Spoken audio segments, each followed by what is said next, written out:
Good afternoon, everyone, and welcome to Streamers League Valorant, the league for the biggest influencers in the region. And we're going to be seeing teams competing from Romania, Hungary, Greece, Poland, Czech Republic, and Slovakia. Today, actually, we're going to be looking at Romania, specifically Group B. Yesterday, we looked at Group A, and Sunday is going to be the semifinals.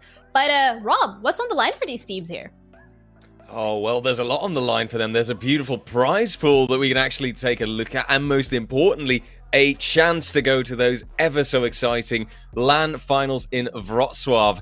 Really, really cool opportunity. And obviously, you know, with, I think, a total prize pool of 30,000 euros, these streamers are playing at a high level for some high prizes. Yeah, and the incredible crash source you guys have already seen is going to be RJ joining me today. Welcome, and you know, there's a lot of money on the line, but in general, we saw a couple of games yesterday, and how are you feeling so far? Oh, I mean, it's been a beautiful, beautiful tournament so far, right? We started on a banger of a first day, and I just look forward to seeing these other streamers perform as well. We saw Group A yesterday, of course, we've got that graphic pulled up again. Team Alexa definitely taking a strong lead in that showing, and Team Iceman Lucky with the round difference winning out over Team Scarrow to both of them, of course, secure that spot in the semi-final for the playoffs. That will be covered tomorrow, and today we'll be looking at Group B. I'm excited for this. I think that this is going to be just as an action-packed filled day as we saw yesterday. And honestly, all this wouldn't have been possible without HyperX and City of Wrocław. So thank you guys so much for making this possible, making sure that we can all be here, do our thing, have some incredible Valorant, and even potentially, you know, see some people at the LAN. But let's also talk about the two teams, unfortunately, that have been relegated. So you mentioned it yourself, RJ. Scarrow didn't really get to that second spot. They drew the second game actually with Iceman Lucky when they got 1 point each, but just because of the round difference, which kind of explains how it shows how cut edge this has to be. Like, you really have to make sure that when you win, you go for that win. They're out of the tournament, and actually so is the other team, Team Knuckle. But thankfully for them, there is going to be the HyperX wildcard, where every single team that has been relegated can actually be voted for, and the most popular teams for each region are then going to be competing against each other to actually gain that last spot in the LAN to be team number 6 to be joining the rest who actually qualified through that gameplay. So if you are a little worried or just a little sad that your favorite streamer didn't make it this far and you're worried that you might not be able to see them for LAN, just make sure you go for those votes, and who knows, you might actually be seeing them on LAN. But now let's head into Group B specifically. So again, there's going to be 6 games today. But the first game that we're going to be seeing this afternoon, evening, morning, depending on where you are and honestly what time zone you're in, we're going to be looking at the Real Red against Team Adri. RJ, do you think that this game is going to be as close as we saw a couple of the games yesterday, or maybe there's a draw, or do you think this is going to be like a very quick 13-0? Well, we gotta be honest here, right? We discussed this beforehand as well, and you mentioned it actually that there's a bit of a rank disparity between these two. I think a bit of a, it's the tiny difference. It's obviously going to be Immortals, I thought, for some players versus Plat rank, so Yeah. that's going to be promising. We seem to be going to Bind as well, seeing as we've got the map veto coming through. So that's going to be a map that we've seen as well yesterday. An exciting one, no doubt, and one that I very much look forward to. So I suppose the question will be, can it be the team with the Plat ranks being in a bit of a bind? Oh, sorry, that's a terrible word joke. But get him out. Get him out of the those. cast. No, that's it. That's the last joke that you're going to be saying today. I'm joking. But Bind, we've seen it yesterday. So. I think that's one of those maps. It's just one of those maps with a lot of outplay potential. You have those teleporters available. And it's something that we saw happen yesterday, specifically where a couple of the members took the teleporter. One of the players was left behind, and when the opposing team was like, "Oh, let's go after them," they were absolutely ready for that rotation. They were actually able to catch them off guard. So, looking forward to see what the teams are going to be doing with that today. But more specifically, I am looking forward to the agent picks that are going to be coming through. We spoke about it a little bit yesterday as well, and how important it is to have that raise on this map. And I feel like that is something that we really saw coming yesterday. Just a pain shells, just showstopper as well, having those blast packs for that positioning, and just like literally flying onto sites. Like, you're not even like walking, you're just like flying down. I think that's so important. It's really nice to see, and looking forward to see what the teams are going to be picking. But RJ, what do you think the teams are going to be going for? Oh, it's a great question. I believe Raze, and you can maybe expect your further on default picks. I would say that maybe there's even a bit of a potential for Brimstone on Bind. Maybe that's me just being used to my own matchmaking because I'm a Brimstone main. I was so happy when that Stim Beacon buff came out because I was finally relevant again. Woo! But really, though, I think that he also has a lot of potential on this map just because of the smokes, and that Stim Beacon adds to the dynamic and fits in really well with Raze. I do want to mention, though, with Raze, I'm just looking forward to those Blast Pack plus Rocket Fuse combos, right? That kind of thing. Just seeing a Raze main popping out, jumping across an entire site, and just popping that Rocket Fuse on like 2, maybe even 3 players, if that would be possible. This is Plat rank, so there's a chance that they're still going to be grouped up a bit too much, and that's going to be utilized, right? Yeah, hopefully we'll see. But also, one of the things that I'm interested to see is the versatility that's going to be coming through for these players. So we know that this is going to be a best-of-1 round robin, so every single team will play each other once. There's a lot more games coming through on the rest of the day, and yesterday we saw the flexibility coming through from Team Alexa specifically, where a lot of the players were more than happy to go for different agents and different roles specifically. So that has really allowed them to genuinely take 3 clean wins. So if a team wants to replicate that today, wants to tie in with that first spot with 9 points, they're going to be having to do the exact same thing. And I guess we're going to be finding out as the day goes on. But guys, I'm excited to be heading into game. RJ, are you? Oh, absolutely. I want to see this party get started. We had a beautiful match to start things off with yesterday, so I expect that we'll be having the exact same thing today. Let's go and take a look at this first game. Of course, none other than Team The Real Red versus Team Adri Von B. Very exciting matchup, and one where we see Immortals taking it toe-to-toe with Plat-ranked players. So that is a matchup to be excited about, but a matchup where maybe we will also see some really, really insane skill coming through. Yeah, well, it looks like casters have started the game. Thank you so much, casters, for doing so.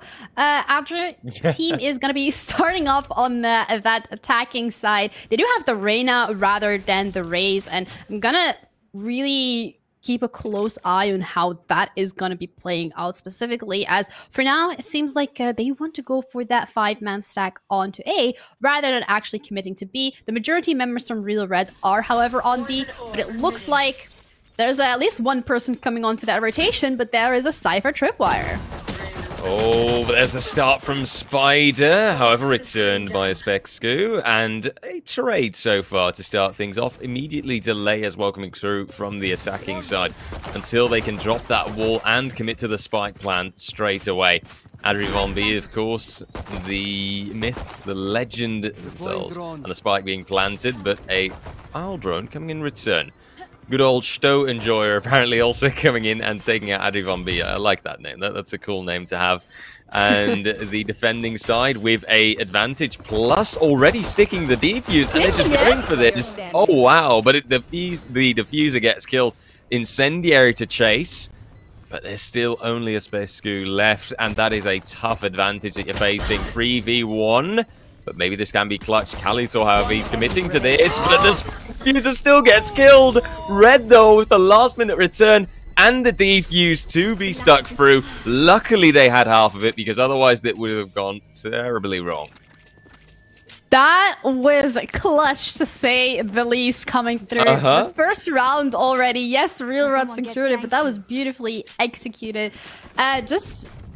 We expected it to maybe not be this close, but this round specifically, that was incredible. It was so close for Spescu to actually be able to secure that for Team Adri, but so far they've really shown what they are capable of. Yes, unfortunately, they're going to be heading into this next round without a suboptimal buy, for being completely honest, whereas Spectres are on the board for Real Red.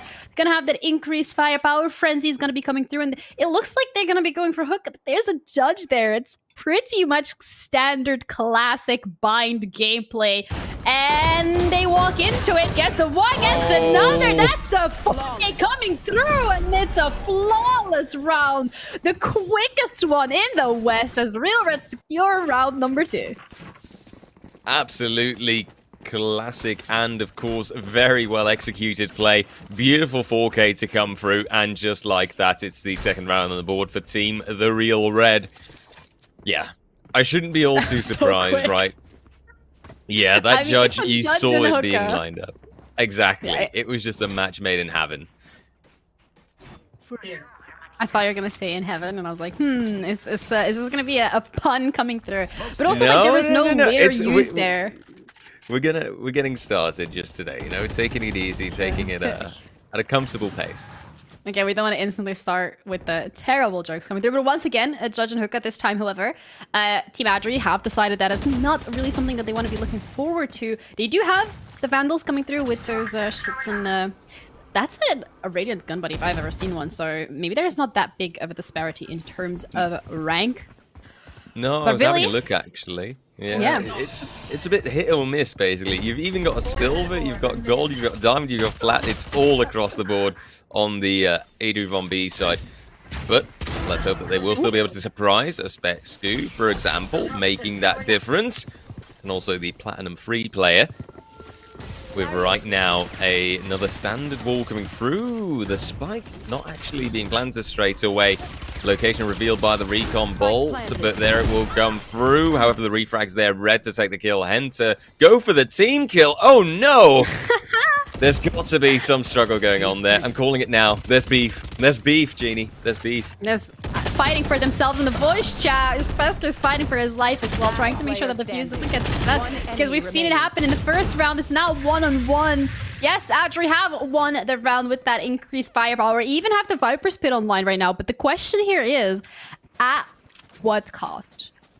Because they lost 5 out of... no, 5 out of 4. They lost 4 out of 5 rifles here coming through. So it's going to be a little bit of a broken buy coming into the next round. And I think one of the patterns that we've seen in these last 3 rounds is that Billy, the entry fragger, so to say, on the Reyna with the Lear, unfortunately does get picked off quite early on in every single round. You then don't have a single agent with flashes. So yes, you have that Viper wall that is going to be cutting off some of those lines of sight, but it's still really difficult for you to maneuver onto the site. But Adri Von B, the team, they've done really well in playing off of that, even though they had that loss coming through of that entry duelist.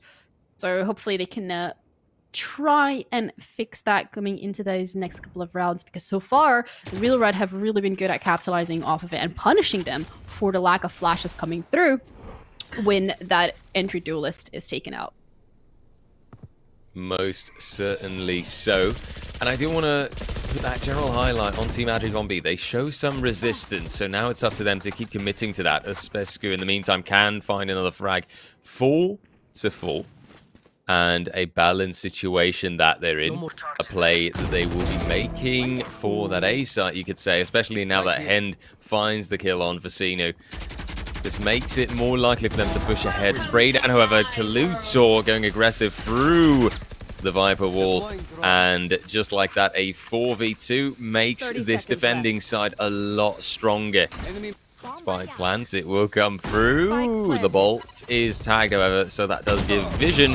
Kaluto moving out of lamps, but does not succeed. And a rocket fuse, here we have it already. Hen, though, not really connecting with anyone. 2v1, the good old Sto Enjoyer to come through, and Spider XD to get the last kill in. 3-1 is the scoreline. Team the Real Red so far. A decent start, sadly, for Team Adri Von B. They haven't been able to push ahead after that one round in return. Yeah, they have the Cypher that's gonna be going for those lurk, but unfortunately for Vecino, it didn't really pay off in this round. Specifically, instantly got taken out by Hendon. The Sova is still alive. You put down that Viper's pit, obviously, as the Viper yourself in that pit, you don't want to be planting. The Sova is alive, gets the tag off on Adri, who's going for the plant. The Sage Roll does give some sort of security, but then the problem here was that Uzbekir going out of the Viper's pit gave away his position. Yes, he gets the kill, but as his position is revealed, the showstopper from Hend comes through, which forces him even further away from the site. They then invest the orbital strike because they have a rough idea of where that position is, which allows them to even get the pick off on him and on Adri, and then come through with that defuse. And once again, this round, it's just a lot of back and forth, but fortunately the back and forth isn't going well for Adri's team. Spike down B. Sorry, that was just a bit of a yikes, really. I had to just put that out there. Billy finds a return for a moment, but it's only those 2 kills in total that Team Adri Von B will be able to achieve. 3 kills actually coming through from Hend, and luckily this time they were all kills on enemy players, not on the teammate. 4-1 is that score again. It's Team the Real Red that stands in a comfortable position, right? You notice that straight away, and this is, I think, that skill disparity that we spoke about coming through, right? There is 3 immortal players, 2 unknowns, but one could even go to assume that they might also be immortal players, maybe a little bit less, on Team the Real Red. That's a strong factor in play, and that's a strong skill disparity, but I still welcome the opportunity for Adri Von B to surprise where necessary, to go for that element of, well, maybe outstratting, maybe making some sort of play that Team the Real Red isn't expecting. But I don't want to be too demanding either. I also think, regardless of the skill disparity, it shouldn't always matter that much when you are in that team environment where you have that clear communication coming through, because most likely you're all going to be in the Discord. I think that one of the issues that they're currently facing is that you're playing against a Raze on Bind, and you said it yourself yesterday, RJ, how good she is with those pain shells in those really small chokeholds at clearing those and just denying you space. So you're playing against that with an agent that only has 1 flash. You don't have anyone to actually get you any information. There is no Sova available. There is no Sky available for Adri's team. So how are they going to be getting early information in every round? How are they going to be able to scan out this Viper pit? The only way for them to actually get into here is to just face check it, dry peek it, and that is incredibly scary. Whereas when you're looking at the Real Red, they have the Sova, the Owl Drone, they have the Recon Bolts, they even have the Hunter's Fury if they want to counter any sort of util that's going to be thrown at them. And there you go, they just put down the Brimmy with the Stimmy coming through, Red, Kaliderzi, all capitalizing off of it. And it's taking them too long to actually decide how they want to counterplay certain util that's been thrown at them. So the Viper pit's thrown at them, right? We saw Adri did the same thing. They threw the Viper Pit at the Real Red. They have a Sova available. They instantly tag them out. They have the Orbital Strike coming through as well. Whereas when that Viper Pit is put online by the Real Red, Adri's team doesn't have anything to actually counter it. So instead of deciding to brute force it onto the B site, which is where the rest of the players are stacked, they're trying to move on to the A side through lamps. And if it's only that many seconds left of a round, it's pretty obvious what the game plan is, and that's why they want to go through lamps. So of course, you're just gonna spam it. Absolutely. It's a tough situation that Team Adri Von B finds in, and that shows how important the team composition is. Also, a Brimstone showing how powerful his Orbital Strike can be. A Speku luckily finding a return, but currently, as we see the situation settling down a little bit, It's Team The Real Red. Strong presence on that A side. But Jetty, okay.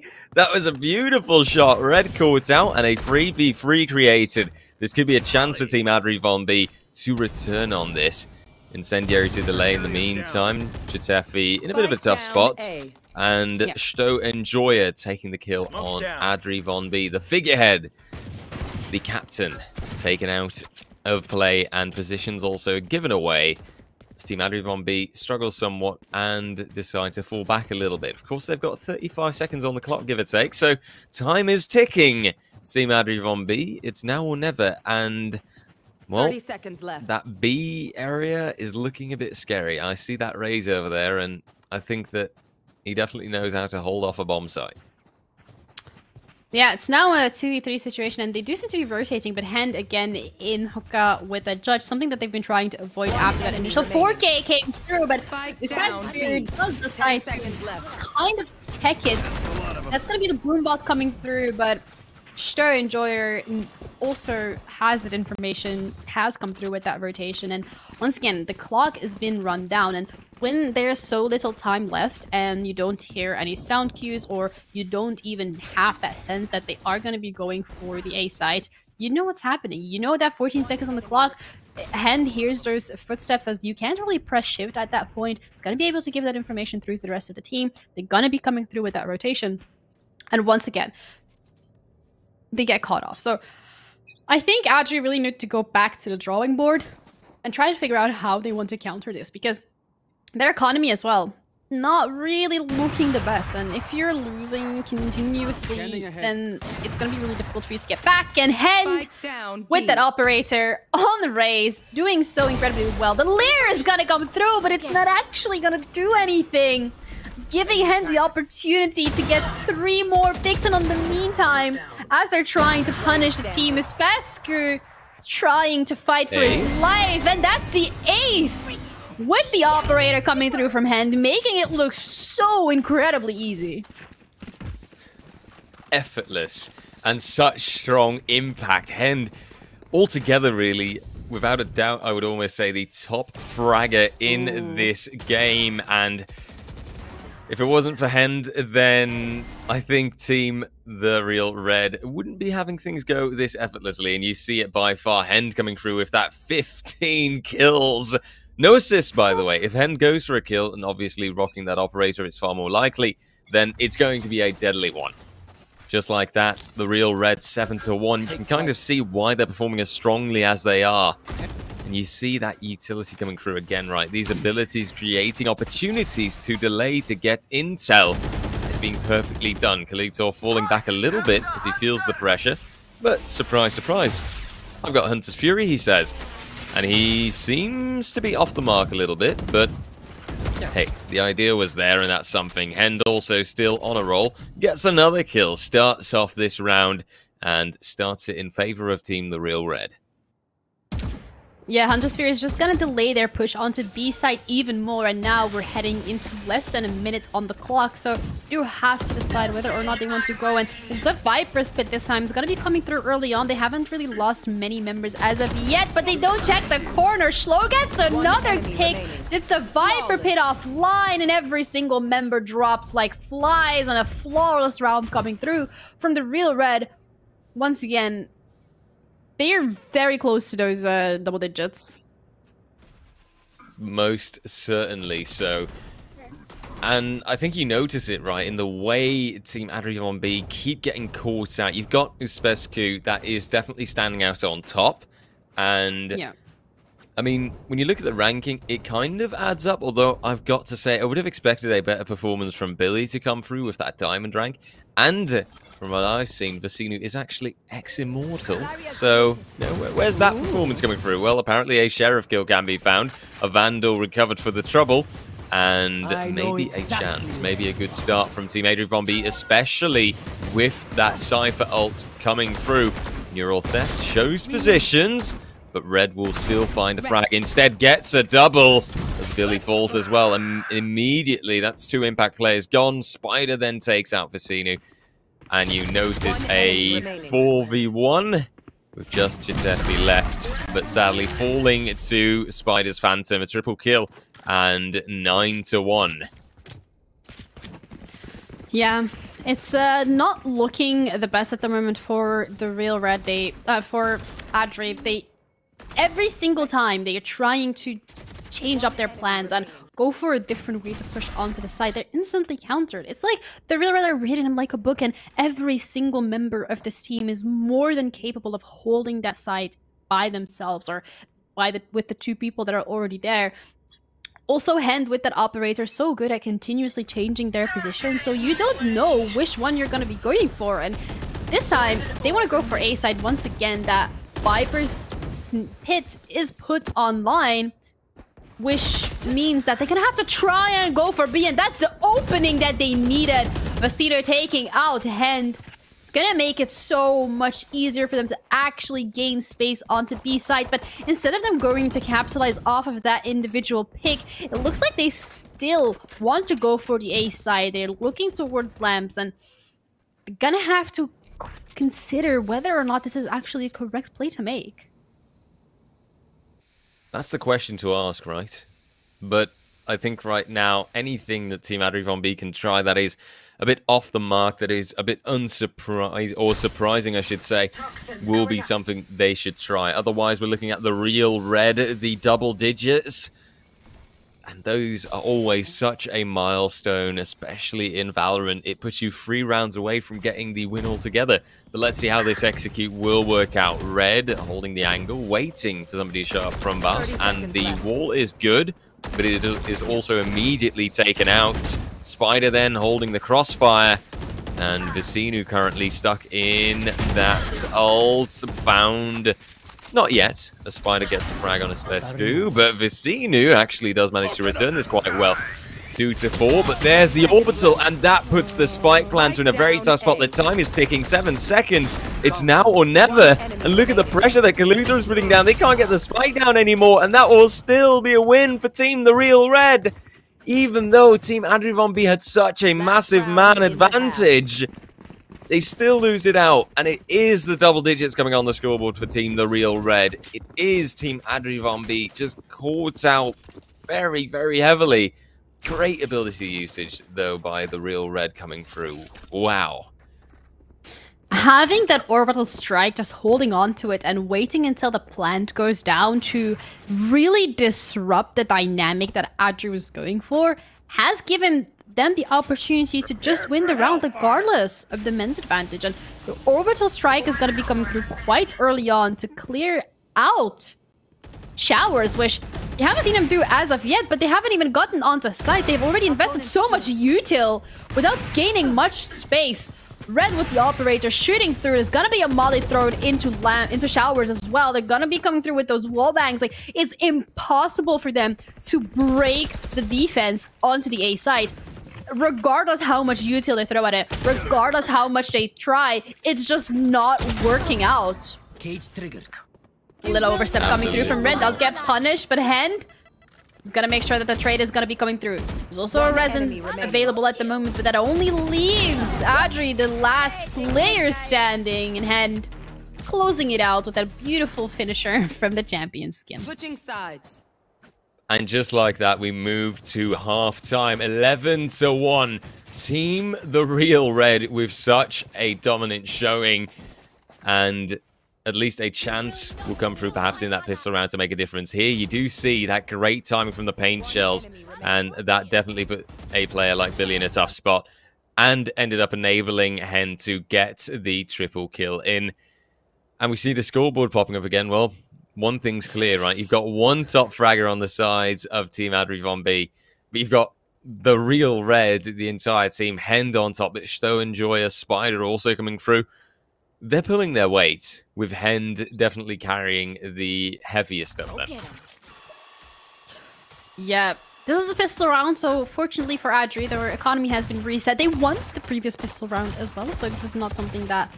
they won the bonus round, but if they can win this pistol round, then at least there is some potential of climbing back. Losing this pistol round would be absolutely detrimental, and they've already lost one member. There is that one-way coming through. Gonna get another pick off on Kulchev, and actually the members are dropping. It's only 2 players left. This is a pistol round. You have that numbers advantage, and that's all you need But Red only needs a classic to make sure that it doesn't get stretched even further, and it's now very close. There's only one member left onto the B side, and enforcement is slowly coming through in the form of Steffi, but we still have one more player onto A. They do manage to get the peaks out, and they actually take Archtori Enjoyer. Now it's just Red fighting for his life, gets another pick. He's gonna have to reload, gets the heal coming through as well. HP is going down, but he's gonna have to check every single corner, and Adri is ready for it. Doesn't actually check it. Red's taken out, and there's a pistol round that Adri so incredibly needed. Streamer on streamer violence right there in A bars. How terrible to see. Why can't people just be nice to each other? Gee, oh no, wait, this is a game, right? Honestly though, this is a necessary pistol round, but there is still so much work to do for Team Adri Von B. And Team The Real Red are rocking a 9-round advantage. We cannot get around that fact still. Let's see if now maybe there will be that impact, that momentum that Team Adri Von B can find. Just playing out that defensive side as they like. You do see a delay really coming through. Wall. Yep, good delay, but it's quickly pushed through, so it seems. However, it does still set up somebody like Billy to make it and force players through that choke point. Although it looks like Team The Real Red, they won't actually be taking that gamble. They decide to fall back away from it, move more toward that boss position. But, of course, in that boss position, you've got to be careful because there is a Viper holding that angle down. Although it looks like right now a rotation has come through. Ability usage will be key. So, perhaps to do some recon. But he doesn't have any abilities left because this is an eco round coming through from the lads of Team The Real Red. Spescu to find the first kill. But so Enjoyer, he gets it with the Sheriff anyway. Red also being able to commit to that plan. Perhaps Billy with the choice pressure. Kaluto, he manages to return it again. It's a 2v3. The spike is down and it has not been planted yet, but Billy's got to be careful. Spider puts the pressure on, however, with Vasinu in the back. This should be an eventually one round by Team Adri Von B, but still, that's plenty of economic damage dealt against Team Adri Von B, and that is not something I think that they need right now. You notice it straight away, Spectres and the lights coming out, whereas on Team The Real Red, yeah, it is time for the real rifles to show up, including that Vandal. It's only one Vandal on the Team Adri Von B side. Yeah, that's not enough in my eyes.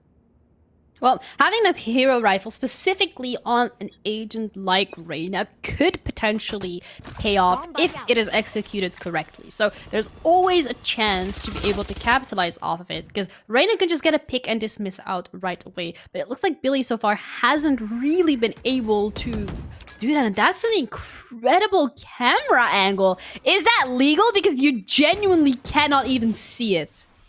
I did not know that this was humanly possible. That is broken. Oh my goodness. Oh no. Nerf, please.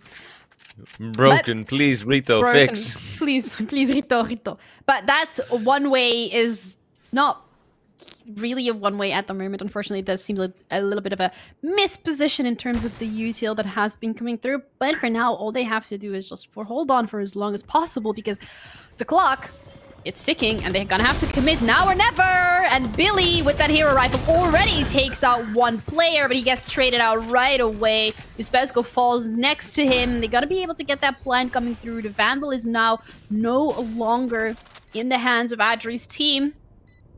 Gonna have to figure out how they want to play this retake, because it looks like Lamps is under lock and key. No, Adri. Adri at least had a tiny chance, but only that one return. That's all that's found. And that will be Team The Real Red on round number 12. We all know what that means. That's a match point. We're playing best of ones here, so just getting that win in means 3 points for the victor. And those 3 points, well, they can be very valuable down the line, as we've seen. Draws, they do happen every now and then. And with a draw, it's 1 point per team. With a loss, you get nothing. Zero. Zilch. Nada. Admittedly. Oof, kind of sensible. Rough. Yeah, it sounds rough, but, you know, maybe you shouldn't lose. Or is that just such a silly way of thinking? Just win 5-head. Yeah, exactly. Like, just remember to win. Like, how can you not do that? Best advice for Silica, guys. Just remember to win. That's the Empress being buffed by Billy. He's gonna be able to get the first pick off and dismiss right away back to that overheal. So no damage actually being done. Uspesco holding his hand, but he gets taken out by Stray Enjoyer. With the 2K coming through, Orbital Strike is now online. They lost more members that they feel comfortable with, but they still have Kalu on the B side. The Spike is left aside, and they're gonna have to re-strategize where they want to go, because now, in a bit of a pickle, Orbital Strike is gonna come through, and Venice is kind of stuck between a rock and a hard place, equalizing the playing field in terms of agents available, but because of that Orbital Strike, every single member that is left from Adri has decided to go onto the A site, and the B is wide open for the taken. Oh, you couldn't have made a worse decision. You couldn't have made a worse decision, Team Adri. But sadly, that will be the reality. Yep, the molly to delay. And Stow Enjoyer putting down the spike. Holds off the angle. Oh, this should be dead on the mark, but a little bit off with the timing. For now, if the Hunter's Fury is available, they could be playing from far back. Oh, that would be very cheeky now, wouldn't it? Ooh, oh, the angle the perfectly held. Yep, that's a 4K already, by the way. I think there should be an ace being gotten here by Stow Enjoy, even if he's only 17 HP. This has got to be a moment. This has got to be this showing, but Stow Enjoy, he does go down over time, still being played out. And Adri Von B, can you do this? Taps the defuse, doesn't stick it, however, doesn't even get a half in. And now eventually we'll move for it, but there's the shock dart, and there's the final kill. Kali comes in, 13-3. Team the Real Red with a stellar performance and playing so much stronger than their opponents, Team Adri Von B. GG's, of course, to both of them, but Team the Real Red, they really took the GG here, I think. Yeah, they were so good at not only getting those really good agents for bind, so they actually went through the race, they went through the brim, they even have that Sova available. So their comp in general is very holistic, it's very well-rounded. You have a lot of different agents available that can do different things, but then they were also really good at just making sure that when one person uses their util, the other members of the team are able to play off of it. So we saw that when we had the Viper Pit coming online from Adri's team, right? There was only 2 members left. They still had the Sova available. They were able to tag out Adri. So the Sage, they already knew where that position was, and they were planting. Uspesco decides to play out of the Viper Pit, which is something that we've seen a lot of Vipers do. I think at this point, it is a very standard thing to do. So as they get out of that Viper's Pit, their location is being revealed to the rest of the team. Sure, yes, the Sova dies, but he's still able to say, they're right there. They're outside the teleporter. They just throw the showstopper, forcing them back. There's no kill. But then the only sensible thing to do then is that they're so far back that you can just orbital strike them and take them out. The Viper Pit drops. And that is just, they've done similar things to this time and time again, where the util usage as a team is just chef's kiss, to say the least. It's a great way to phrase it, and you saw even there at the end of the highlights, the orbital strike coming through. It's all those sort of things that made it so that Team the Real Red could just play time and time again and get those enemies out of position. The return wasn't really there from Team Adri Von B for my feeling, and the team comp just wasn't very suited for it either, right? You noticed that straight away. You mentioned it as well, that there were situations in which you really had to just dry peek, in which you had no intel, no look ahead, and you knew nothing about where your enemies would be, or you had nothing to actually cover up your attempt or your execute on the bomb site, on the spike side even. I honestly think that that puts them in a very tough spot, and I hope that maybe now that team dynamic, that team shift will be perhaps somewhat changed, and that there will be a more sensible pick coming through in some of the later matches that we'll see today. But hopefully they can get that sorted. Hopefully there will be better showings from Team Adri Von B down the line. Yeah, and fret not, guys, because there's still a couple of games to be played. Our next match is going to be Jaxi TV against CH Adriana. So don't go anywhere. We're going to be going on a quick break, and we'll be right back.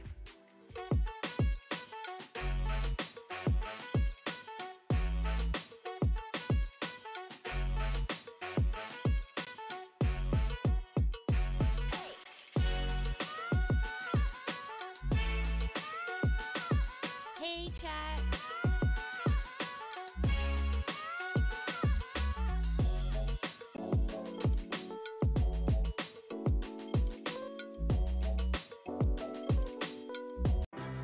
promised that Wrocław would wait for you and we would meet again soon. We always keep our promises. The time has just come.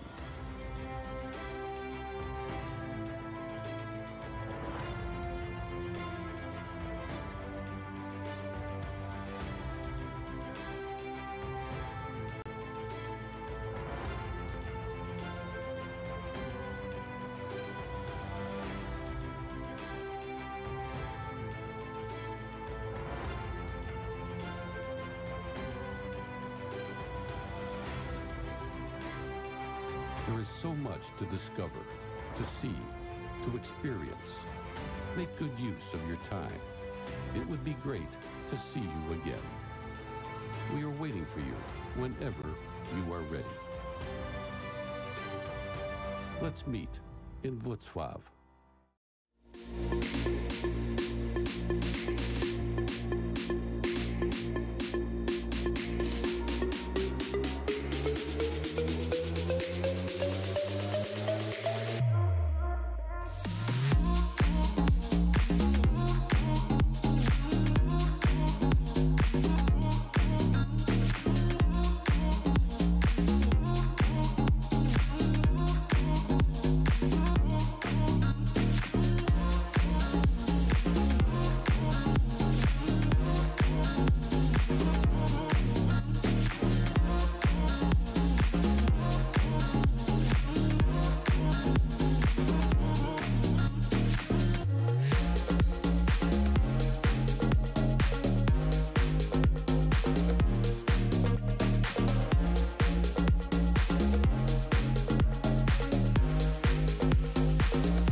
Welcome back, everyone. I'm Janine, your caster for today, and joining me is no one else than RJ. And we had just had quite an interesting matchup between the Real Red against Team Adri. The Real Red walking away with a very convincing win, and now we're going to be heading into match number 2, where we're going to be looking at Jaxi TV against CH Adriana. RJ, how are you feeling about the next one coming up?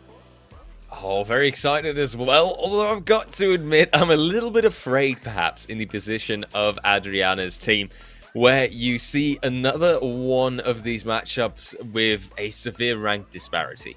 That was the line of the previous match as well, and we can also immediately see what map we're going to be playing on. Ooh. It's going to be Bind again. Oh my lord, awfully consistent, twice in a row. Wonder if we can go for the 3 times in a row today, but we'll find that out later. For now though, I'm excited for this one, but I am a little bit worried because Team Jaxi TV, that is 4 Immortal players and 1 Plat player versus Team Adriana, which is a bit of a toss-up between Silver and Gold players.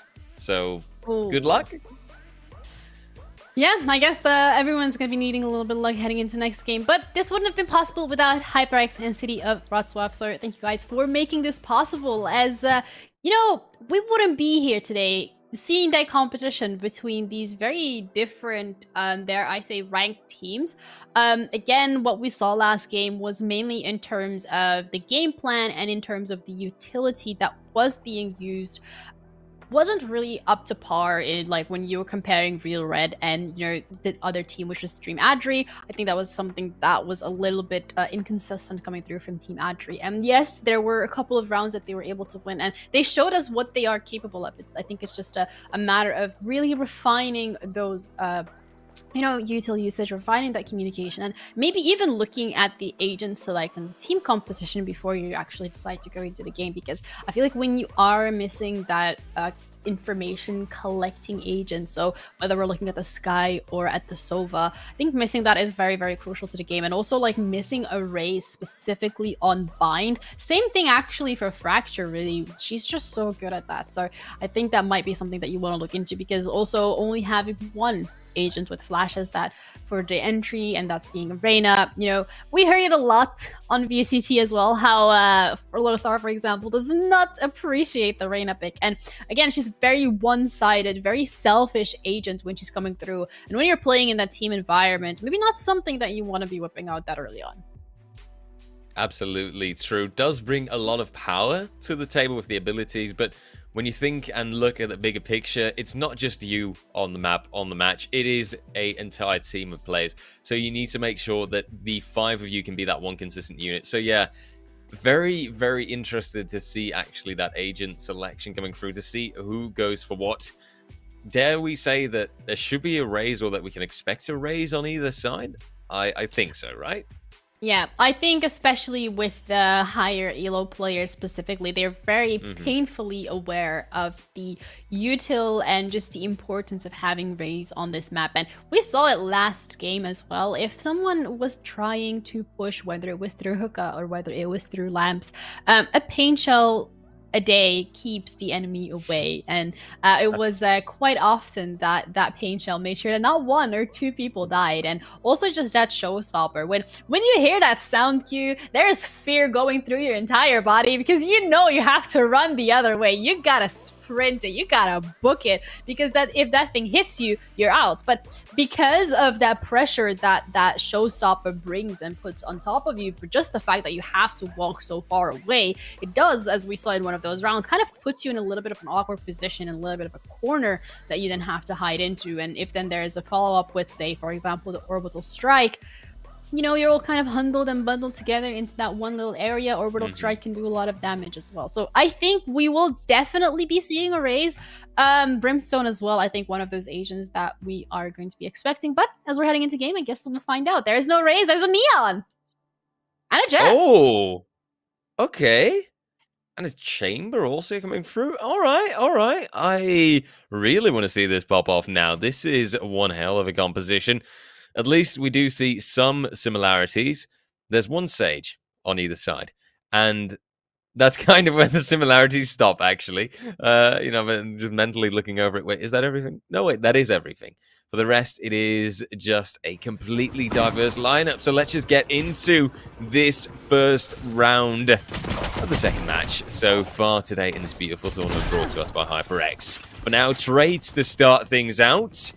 And a spike plant coming through very early by Team Jaxi TV.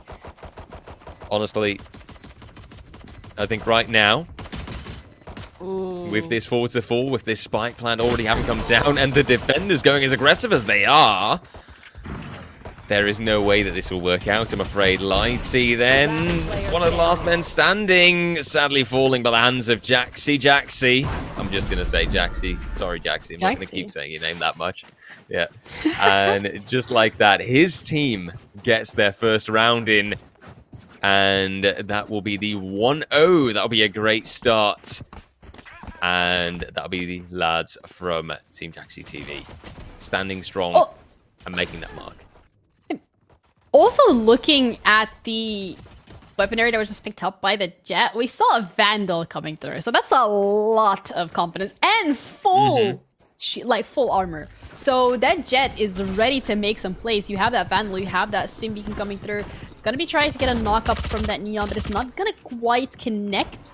Still looking to gain some space, and is actually going to be forcing them completely out of lamps. Their respect coming through. Kent, however, already worked his way to backside, making space everywhere. Another pick going down. Avenger with that ghost as well, doing the work, and the plant is going to be coming through, but he has to turn around. Chadri takes the Vandal out of the equation here. Wants to go and pick it up, but it's going to be a little risky. They're going to be following with that Spectre. Sukar does manage to pick him up, and he's going to be taking that Vandal off the floor, but that was just such a beautiful, aggressive play that was coming through. Exactly, and I think that that's also showing the mental state of Team Jaxi TV, thinking, oh, you know what, we can go for this kind of aggressiveness. Kent just pushing ahead so hard and getting all those frags in. Chadri came in with a nice return, but it just wasn't meant to be, and it's still such dominance from Team Jaxi.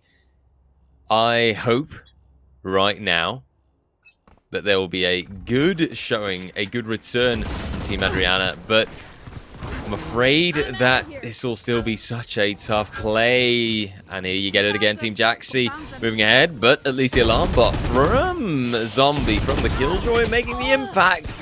Suka, though, immediate on the return. Vasily then as the Neon coming in, but Avenger with the Spectre. Leave you committing to the spike plant. At least Vasily is able to return again. That's 2 kills so far. And that's a 3v3 as the situation cools down a bit. Yeah, the relay bolt not quite connecting, but still it does force people to kind of take a step back, giving a bit of a couple milliseconds coming through to allow the rest of the team to get that reinforcement. Spike, however, it's down and it's ticking. All they have to do is try and play for as much as possible. The lair is going to be shot down by Avenger. So they know his position has been revealed. He does find a headshot. He finds another. And Avenger avenges his team. Round number 3 secured in the bag. And already such an excellent play. I think that Team Jaxi TV, they are making such a mark. Avenger as well.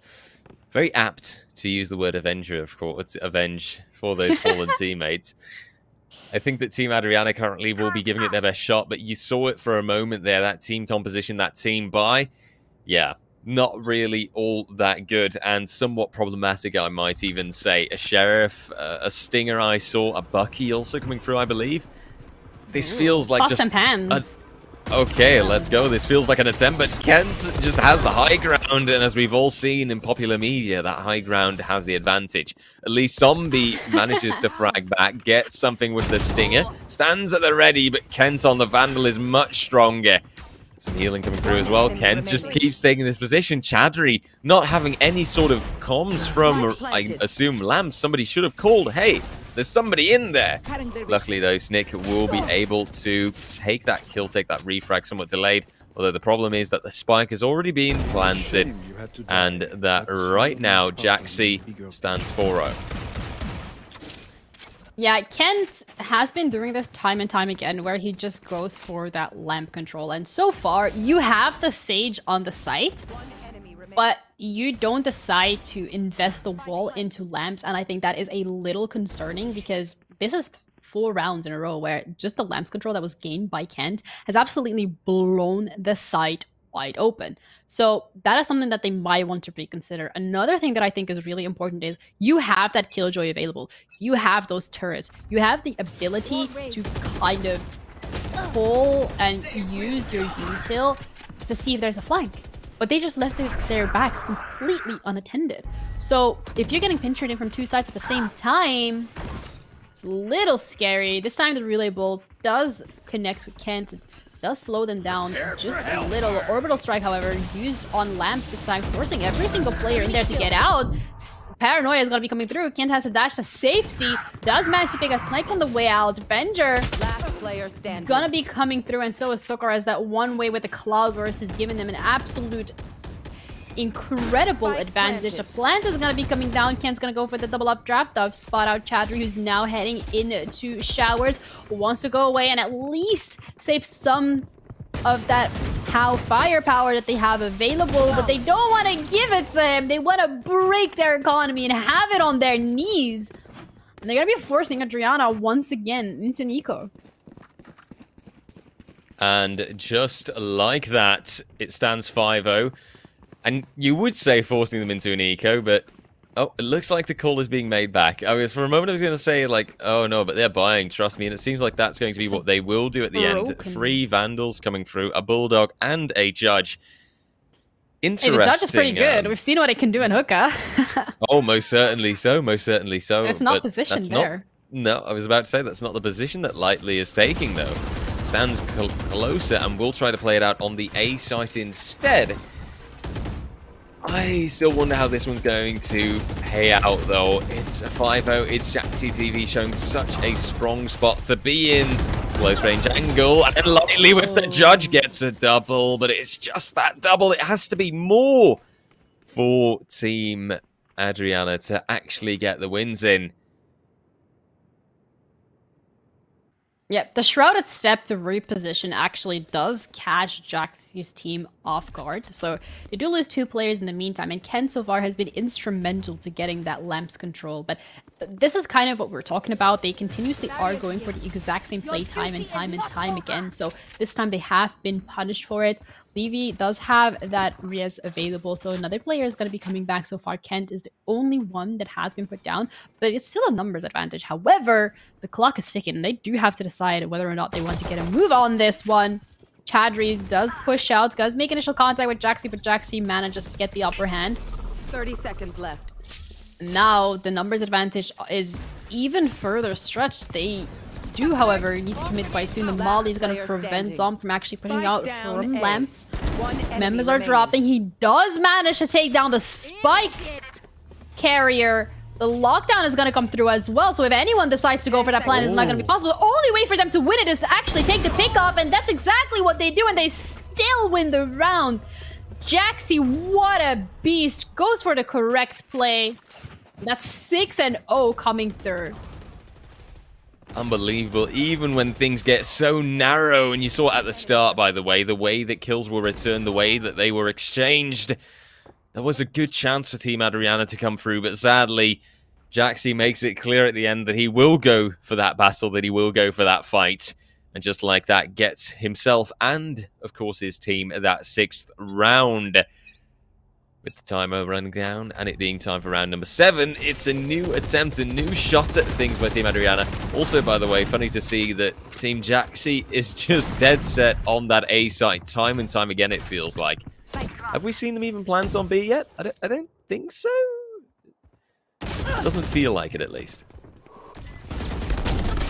Yeah, I also think in terms of the util that is being used, just when the Sage Wall is put down so early on and it's being used the same time and time again, Jaxi still find a way around it, and they still manage to break it and just get onto the side. They at the moment they're just brute forcing it, and gonna have that overdrive coming through from the Neon. Doesn't quite find anyone just yet, and as they want to go for the pick, Sukar taking them out. Zeke was actually going to be on the flank, and that would have been a beautiful coordinated one if it worked out in their way, because they would have been able to get that overheal coming through, but it doesn't actually happen. Yes, the judge once again lightly managing to capitalize off of it, but it's now only on Sneaks. He's the only one left standing, gets the first pick, allows that overheal to be coming through, and he's back to full HP. He's now in a 1v2 situation. Make that a 1v1 as he takes Jaxi right out. The last player is going to be in lamps, but he has to check every single corner if he decides to go into it. Doesn't have a Lear available, and he steps out just a little too far, and Levier managed to take him out. It was a close one, but Jaxi stay on top. And just like that, it's, by the looks of it, Team Adriana starting to get a bit of a read on Team Jaxi TV, perhaps. Starting to think, okay, they try and do these following things. But Team Adriana still in those kind of situations, not being able to catch them out completely, not being able to get that round winning. And that's exactly the thing that they need. That's what matters. And that's what I'm missing from them right now. Team Jaxi TV with that can just keep going dominantly. They can keep committing to that A side.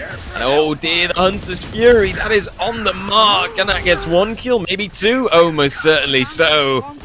Both Lightly and Vasily to go down. Zombie then perhaps if the judge finds the 1. But not immediately being able to get the second. Chadri, however, comes through with the judge as well. It's judge power, so it seems like the triple from Chadri. Will this be the first round for Team Adriana? As we're down to a 1v1, it's Jaxi left to clutch things out again against Zombie. Awfully similar this is. But Jaxi, he didn't have the vision. I believe I saw Zombie's head sticking out there a little bit, but Jaxi didn't see it. And it's Team Adriana with the first round. Yeah, it was a little dumb poking through that stage, but I don't think Jaxi had the ability to really look into it. And once again, a lot of util being used and actually invested. And Avenger starts the round incredibly well, but these judges, it's something that I feel like it's just working for them. And this is the thing in Valorant specifically, when you go for the exact same site, the exact same route, the exact same way, 8 rounds in a row. If you're continuously gonna be good, look, the preconditioning, every single, like 3 out of the 5 members are now onto A side, watching that exact position where they have been pushing the 8 times in a row, and they lost it, and they're like, okay guys, we need to kind of change up our game plan. They are pretty used to it right now, but Lightly is going to be using his ultimate to try and check for any aggression onto the B side, and they're going to be successful finding it as they get taken out right away. And now it's just a matter of winning. Ken does find the first. He's gonna dash to safety. Jaxi on his back gets a couple pick as well. Ken's making it that 2 game. They've already gained so much pressure onto the B side. They're already gonna go for the plant. Snake's trying to make it stop, but it's not enough. Neon, only one available on a trip of them, their own, running around the side, gets spotted out by that chamber util and decides that maybe it's not the play to go for. They might want to hold on to that rifle because their economy at the moment isn't looking the best. Absolutely dire situation. Plus Cecily caught out by that chamber util, and that'll be Ken to make for a 4K at the end. Deary me, Jaxi TV, the entire team so strong, performing so well. And Team Adriana seemingly having only had a one-time showing with that 1 round coming on up. And this is also just that disparity that I spoke about earlier before we started off this match. I think that there is just a serious difference in ranking between the players. You've got majority Immortals going up against a lineup of players that are a mix of silver and golds. And that is just a difference that you can't deny. Yeah, it's a bit difficult when you... Once again, the judge is coming through, but it's also a bit difficult when the team you're playing against is very good at adapting and rotating. But so far, the last couple of rounds, they have been putting up a good fight. It's just that it doesn't really get that execution down to the T. So now it's just execution down to the T. You know, yeah. All yours, okay. All yours, after you. No. I know this is going to be a very great joke coming through, but also a great pick by Kent. They managed to take Audrey out, but so far, the position from Vassal, just the fact that they have been able to push out so fast forward and hook up, and he's not going to be looking as they're going to be coming in. The timing is a little off. It's going to give Jaxi just the breathing space that they needed, and just look at the positioning of the members. They're literally all over the map. Kent is going to be running into Lightly, but sorry, the judge doesn't actually work from that far of a range. And so we'll see a spike plant coming through once more. The 8-1 starting to look like it'll be the 9-1, with at least some sort of retake being attempted for now. Zombie to take out Avenger at the very least. 2v4. And that will create some chances, but then Jaxi comes ahead, Zombie calls out, and Snick, by the looks of it, just as much. 9-1, and the attacking side, their dominance, it continues with just one round away from the fated double digits. Always a very, very important mark and a very important baseline to have. And something that I think Team Jaxi TV will be able to achieve on this attacking side.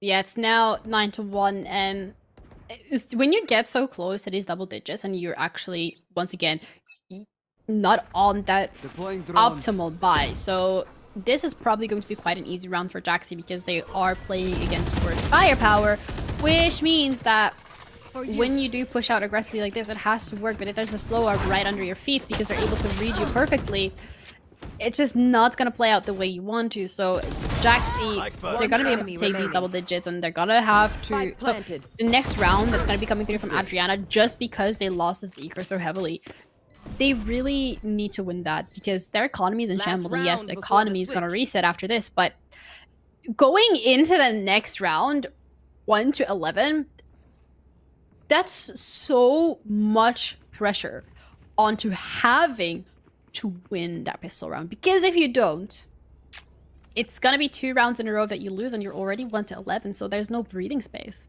Turret out. Absolutely none of it. Team Jaxi TV can continue quite dominantly. For Team Adriana, of course, it will at least be a bye in this last round before the switch. So we've got to look on that positive side. Kent, though, comes through, has that Blade Storm at the ready. Aldrone to do the recon work, and Kent to completely miss the blades off the mark. Paranoia from Lightly as well time, but the wall will defend them, plus a resurrection coming through from Leaveview.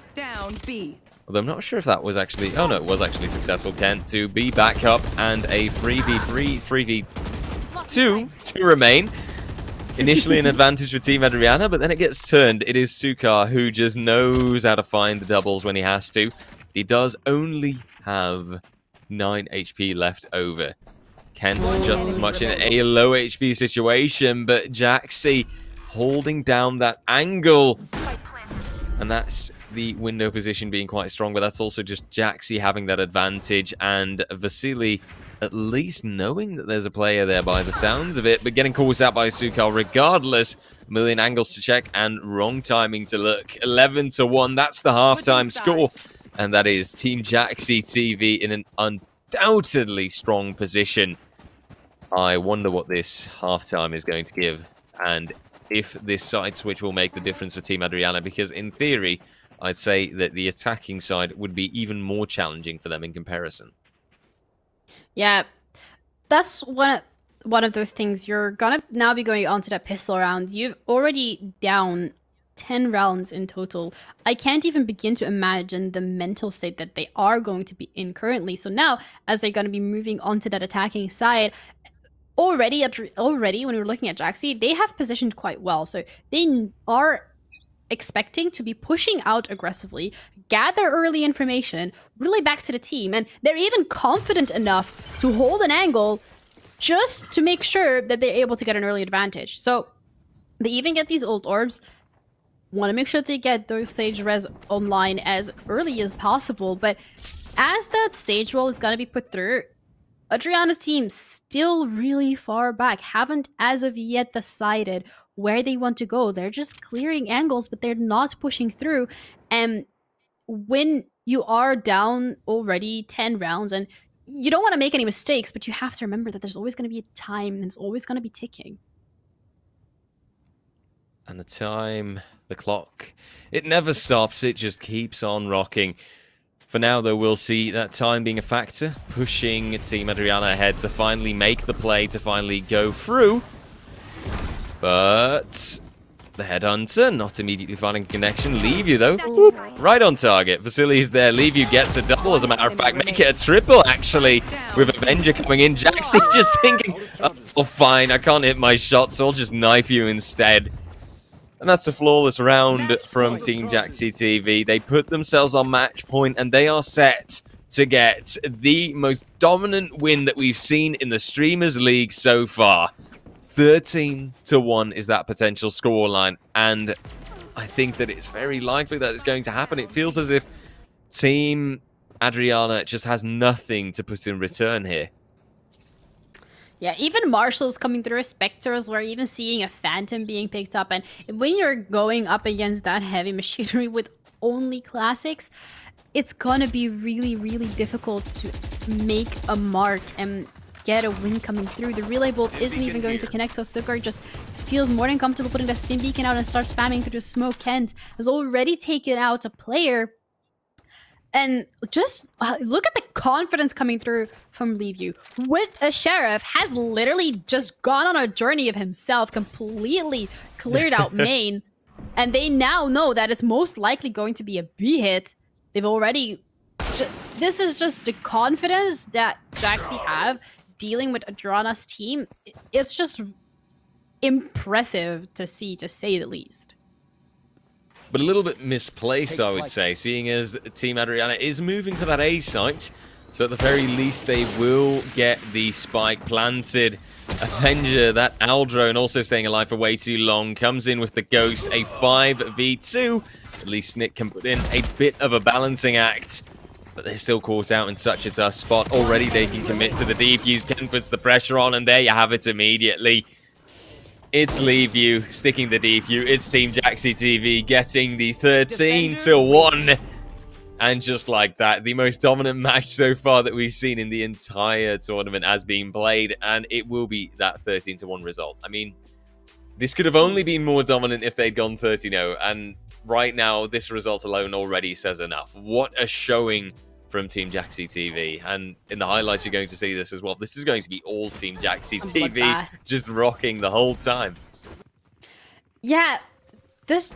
I think we said this kind of when we were going into the game, right? There's a really big discrepancy in the terms of rank. And rank is kind of synonymous with your experience in the game. So when you have a little less experience than your opponent, it's going to start showing. And that's exactly what happened here. Even when you have that superior firepower, if you can't hit those shots, if you can't coordinate with your team how you want to play the round, if you can't coordinate how you want to use that utility that's going to be coming through and that's available to your team, it's going to be really, really difficult for you to actually get a win just off of sheer firepower. It's a team game at the end of the day, and you have to play it as a team. And when we were looking at Adriana's team specifically, it felt more like they were playing as individuals, you know, playing their own game rather than saying, okay, I'm going to be using my util here. Let's all just run in. My paranoia is going to be coming through. The lair is going to block out the site, and we're more than comfortable going into site. It was like they would use the util, no one would play off of it, and then they would get a little hesitant when one of their members fell down.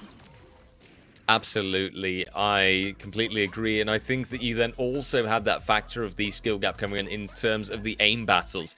You saw it often enough that on the Team Adriana side, certain shots they were kind of whiffed, they just didn't go the way that they should, and that creates that disparity, that creates that situation in which you can't win the simple gun battles that are also a vital part of the game.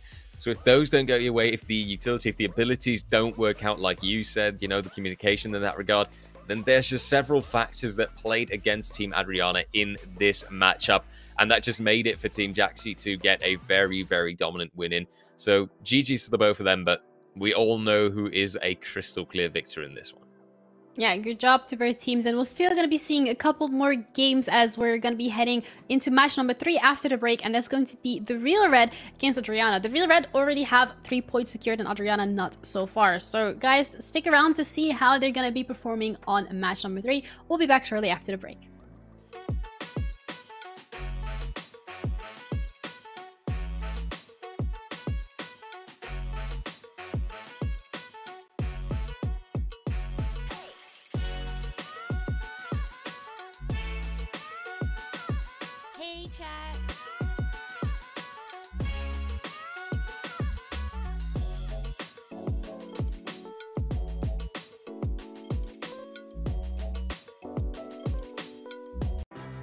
promised that Wrocław would wait for you, and we would meet again soon. We always keep our promises. The time has just come.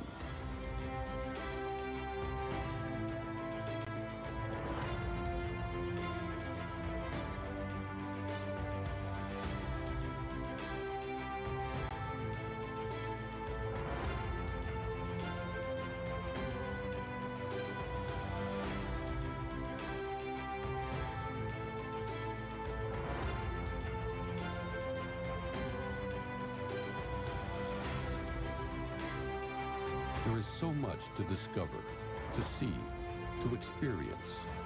Make good use of your time. It would be great to see you again. We are waiting for you whenever you are ready. Let's meet in Wrocław.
Welcome to the bed.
Hello and welcome back, ladies, gents, and everyone else. We've just seen a convincing win, to say the least, from Jackie TV against Team Adriana in match number 2 on Bide. 13-1.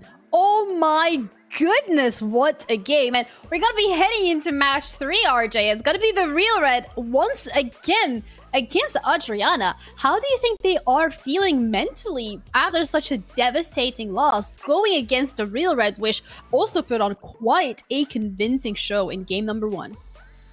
Absolutely convincing show from the Real Red. That's the first thing coming into play here. The Real Red, first result, 13-3. And that was on Bind. Now, we've got that map pick coming through, and luckily for our sense of variety, because variety is the spice of life, we're going to be seeing Ascent this time. Also a very, very fun map to spectate, to watch, to commentate, and to play, but one that's at least a little bit different from the Bind that we've seen twice over.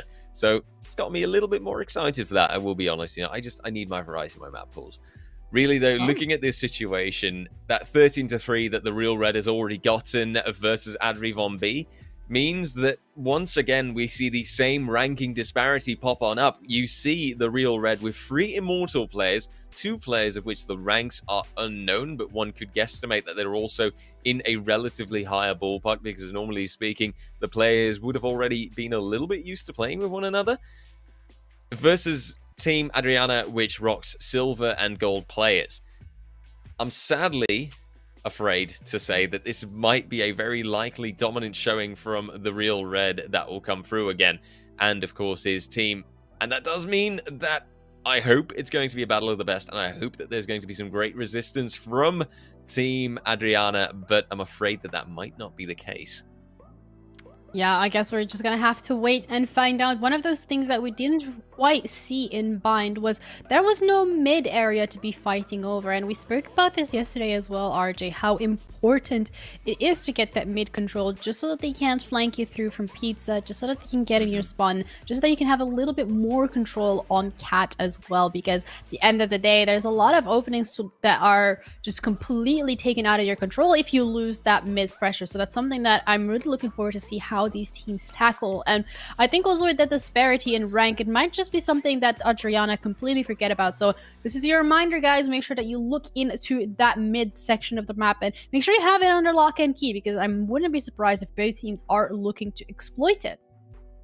Absolutely. So it's a dangerous area. It gives so much movement room, so much movement speed as well. If you can push through from there, then you can go anywhere.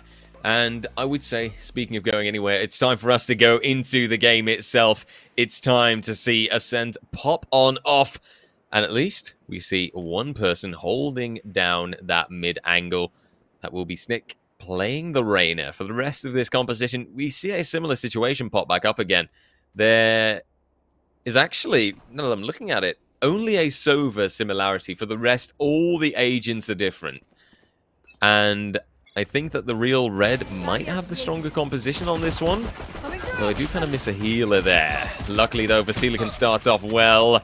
Team Adriana on a great beginning, but Hend finds a return with that neon wall.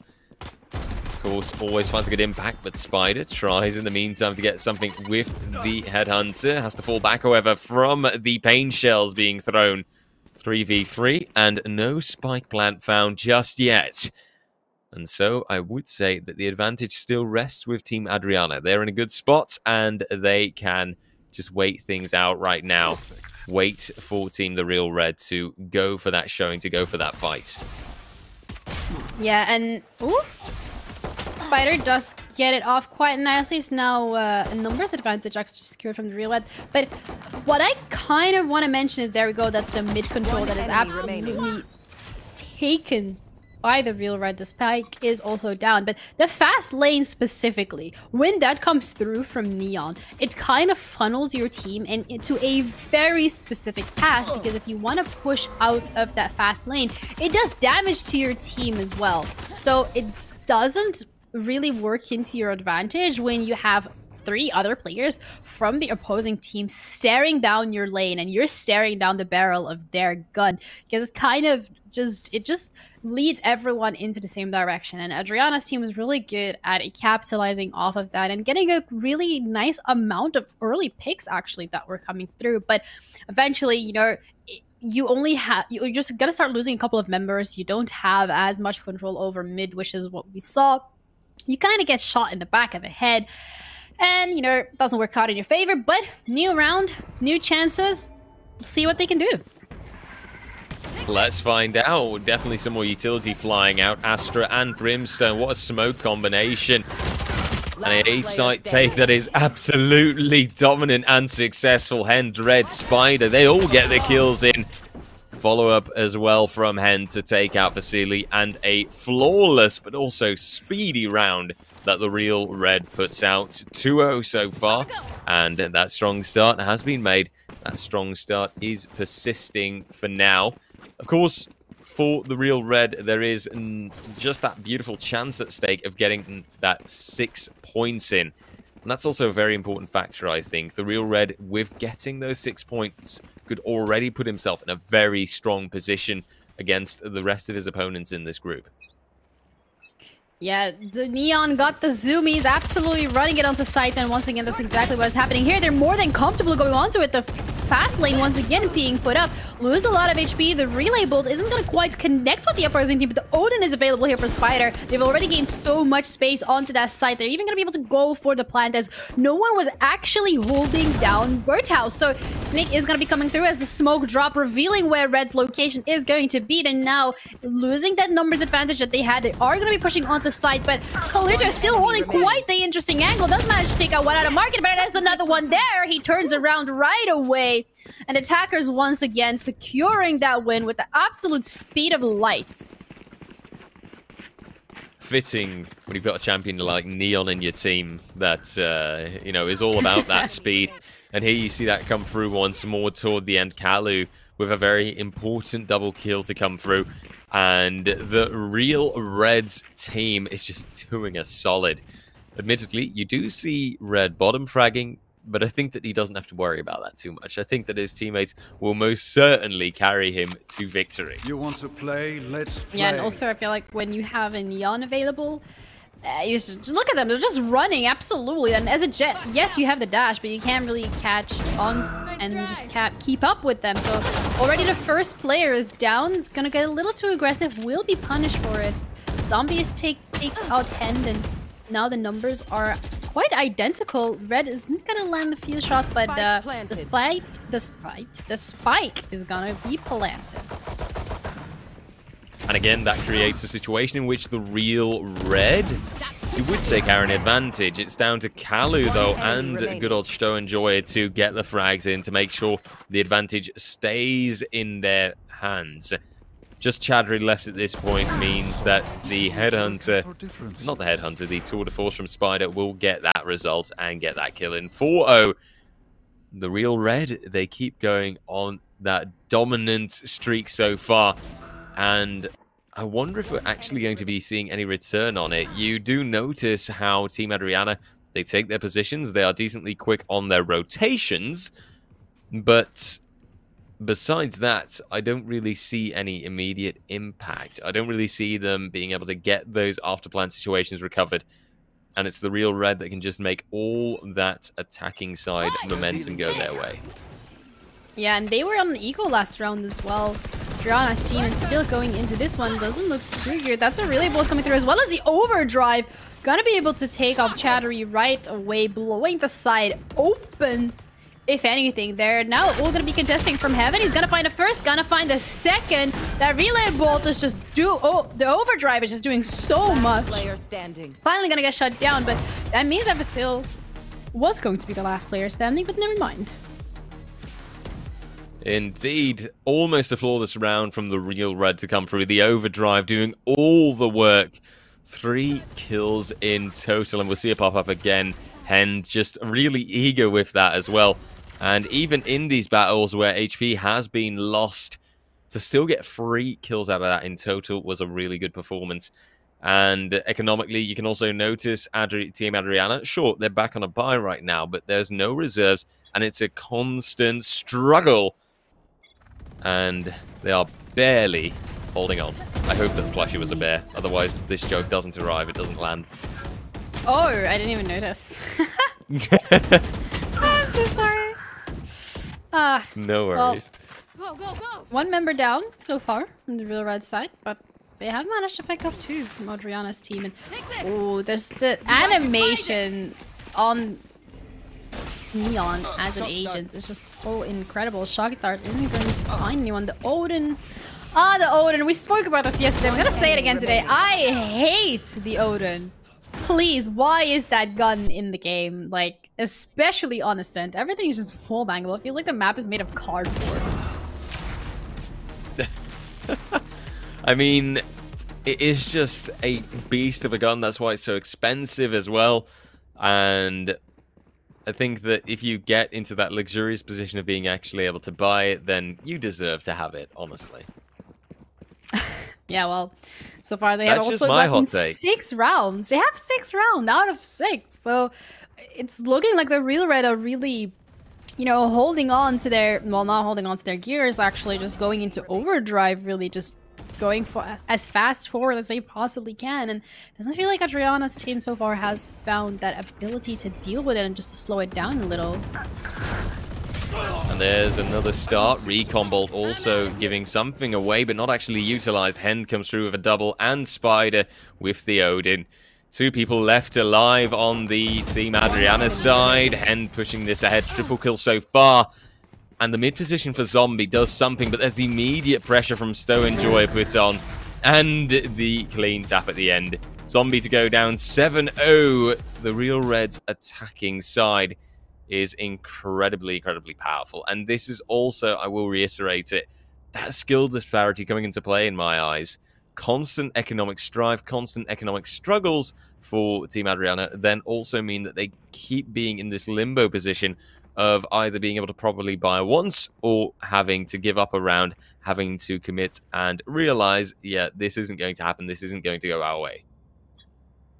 Observers are putting us in quite a peculiar position. Absolutely love it. But Adriana's team is also put in a peculiar position because, as you mentioned yourself, their economy just isn't quite the way you would like it to be, and so far they haven't found the ability to deal with these aggressive pushes. And there you go, Orbital Strike and Hunter's Fury both being invested in the economy round, as well as a showstopper, but it doesn't do anything.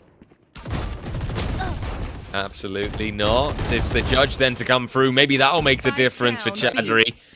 It's a one-man advantage that Team Adriana has at the moment, plus spike control, but Red swooping on out takes out Snake, and the spike is actually recovered. Means that now at least that recon bolt will put in some of the work, but Red just realizes, yeah, we can leave that one to dissipate, committing to the plant for now, and Team the Real Red. 2 people to now defend the after plant, but Red, quite low HP. Chamber thusly having to put in the majority of the work. But speaking of low HP, well, this is even lower. There is 1 point of HP left on Chamber. So both of them are going to have to be dead on the mark with their shots from the get-go. Player standing. And also the fact that... So the res is still available, well. But they feel comfortable not using it.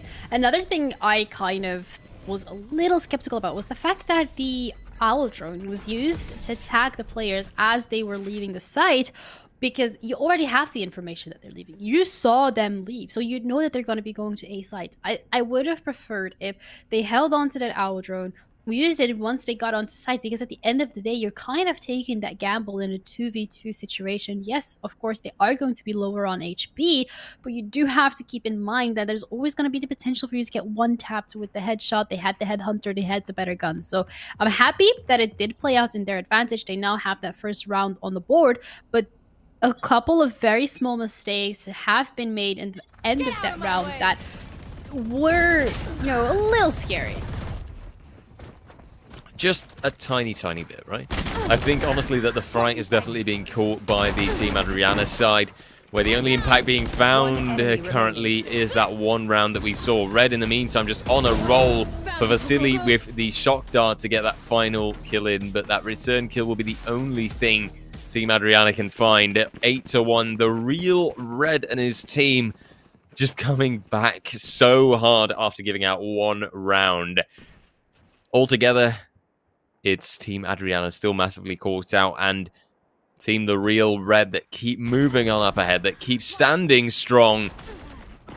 And I do wonder what else Team Adriana can do to start returning this, because every time it feels as if Team the Real Red, they win the gun battles, they win the fights, plus add on top of that, that currently Team Adriana is quite stuck behind on their equipment, on their buy. Hen then coming through, overdrive in play.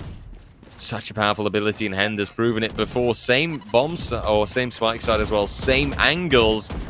But it seems that eventually the overdrive will dissipate, and it will not come into play straight away. Instead, it'll be weaponry, Vandals, an Odin, and an 8-1, very likely to extend into a 9-1 as the player advantage dwindles. Well, I would say for Team Adriana, but there never was one. It's the knife instead from Galu to come through. A triple kill and Chadri to go down. 9-1, Team the Real Red. They are starting to set themselves up for what could be even, or again perhaps, a very dominant showing, and again a result the likes of 13-1 to 2 to 3. I think that it's something in that ballpark, really. Also, the thing specifically with Adriana in the last round, right? They leave that A side completely open for the taken. So that's already something that I am a little concerned about, because they just let it, you know, be taken like for free. They're just basically giving it away as a gift, right? But then another thing that is actually quite peculiar in the way that the Real Red is playing is, I don't know if you've noticed so far, but they continuously try to split up the Jet and the Neon. The Neon usually tends to go with the rest of the team to try and break the sides wide open and allow them to get the plant, whereas the Jet so far, Red specifically, has been doing really, really well on those lurks, where he's on the opposite side of the map, So Adriana's team doesn't even have the Last opportunity round to in the rotate, half. because if they do, they're going to be running into the Jets. But if they try to go help their team, it's not going to work. If they stay on the site, they die to red. If they rotate, they die. So it's just this sheer confidence and the sheer firepower that real red has that just literally Adriana's team has no way to be dealing with. And we see a couple of times they do manage to get a few kills here and there, but it's just so difficult for them to actually win off of those picks. You want to fight? Absolutely. And currently in the last round before the switch, you directly hear that ult coming through. But it will be a trade to begin things with. Red, however, as you say, on that great mark. And Spider with the Odin to come ahead.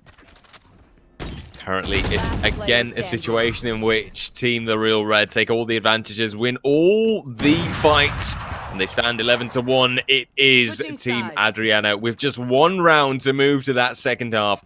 With just one round to move to that attacker side. I'm afraid, Genie. I'm afraid. I don't know if Team Adriana's going Hi, to... afraid. I'm dad. What? Oh. Oh, no. Yep. Okay. Hello, production. I want to... Yep. I'm quitting. Can we get rid That's of this it. I'm done. caster? Like... Oh. You just had to do it to me. I can't believe this. It had to happen. I'm physically cringing right now. I'm actually physically cringing. This is so it happens. painful.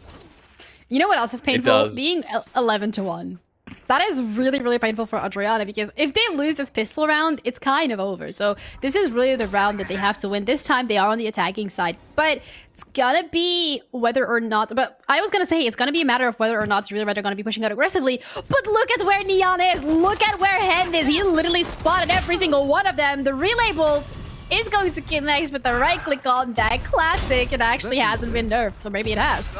Ooh, Spider and Red holding hands to make sure this actually does work out, and now it's only one player left, and that's a shock dart. No! Oh no! Is it the knife kill coming through? Oh my goodness, it doesn't quite work, and that's another knife kill gonna be coming through. He's gonna have to get the right click. What was that? Oh, wow. Match point. I can't even, my eyes. What are they seeing? This performance. I'm out of here. Team the Real Red, they're just BMing at this point. They're just BMing. I have no other words for it. And honestly, in a way, I dare say I understand. They're going for, I think, if I see it correctly, the full Bucky buy, by the way. But this, in the end, I mean, Stowe just saying, yep, no, I can get the knife, I can do it. And then Kalu thinking, oh, I can get it too, but having to switch to that classic in the last moment. And here you have it. It's the Bucky buy. If this isn't frightening for Team Adriana, then I don't know what is. And look at the aggressiveness. Team the Real Red, they're just pushing out. And obviously, they're going to be punished for that. I think that it's really sensible. They should be. But Kali will put in the return. Stowe comes ahead. That's a triple. The long-range play from Stowe. Still baiting the shots. Only Lighty left on that Team Adriana side. A 1v2, and it will feel undoable. Pressure immediately there. But at least the classic comes ahead. Lighty with just 13 HP won't win it out. Kalu takes the kill. And that's the 13-1. Once more we see that kind of result. And Team the Real Red, well, they just go ahead and they prove that they are, especially at the top of this tournament, but that they also really know how to destroy an enemy team. Wow. I think by far those last two rounds were probably one of the most entertaining rounds we have seen so far on stream here, and that was just absolutely beautiful. The fact that it worked out, I feel like that's a different question that we have to be... I don't even want to think about it. How did that even work? I'm not even sure, but that was so fun to watch and so entertaining to cast. Just I haven't seen a team do that just yet, but it kind of shows that, you know, at the end of the day, it's all in the light-hearted manner. It's all just, you know, a bit of an entertainment coming through. These are streamers at the end of the day, and it was a beautiful match to cast, and I think, you know, the Real Red, they are looking real strong. Oh, really strong, I think. And I do believe that the reason or the thing that you can blame this on is that skill disparity coming through again, right? We've mentioned it before, and it is also a factor coming into play here. I mean, the ranks, the difference between these two teams, you see this team, the Real Red, with 3 Immortal players, 2 that are unknown ranks, but probably also pretty high up there, versus a team, Adriana, where you have a mix-up of silver and gold players. That is a heavy, heavy disparity between the two. I would have almost said that we should have practically given Team the Real Red a penalty or something for being so much better. But I think that even then, they would have still gotten the lead. They are just so strong, and they know how to frag out all of those players from Team Adriana. They know how to outwit them, how to outplay them. And that's why at the end, we also saw them just play like that and say, yeah, you know what, we're just going to go for this. Knives out, Bucky's out, and let's just have some fun at the end of this match. Yeah, and that was a fun match indeed, but there's more matches coming up today, as the next game is going to be Adri Von B against Jaxi. Jaxi as well, one of those players that have been putting up quite the performance today, so it's going to be interesting to see how that is going to be playing out. We'll be back shortly after the break with that interesting match come up, so don't go anywhere.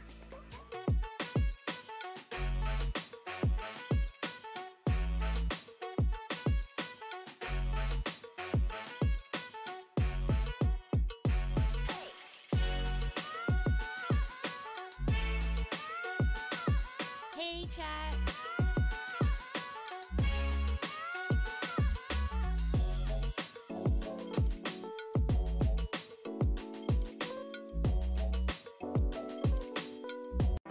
We promised that Wrocław would wait for you, and we would meet again soon.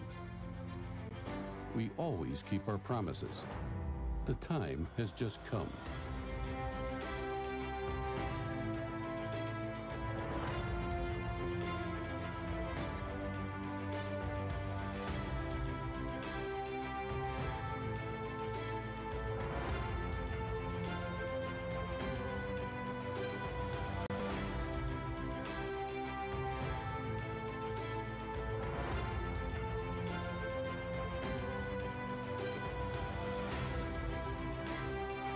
There is so much to discover, to see, to experience. Make good use of your time. It would be great to see you again. We are waiting for you whenever you are ready. Let's meet in Wrocław. Make it wild, wild, wild, make it wild. Make it wild, wild, wild, make it wild. Make it to the top, make it wild. Make it to the top, make it wild. Make it to the top, make it wild. Bring it to the top, make it wild. Make it wild, make it wild.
map with, of course, 3 bomb sites or 3 spike sites instead of the usual 2.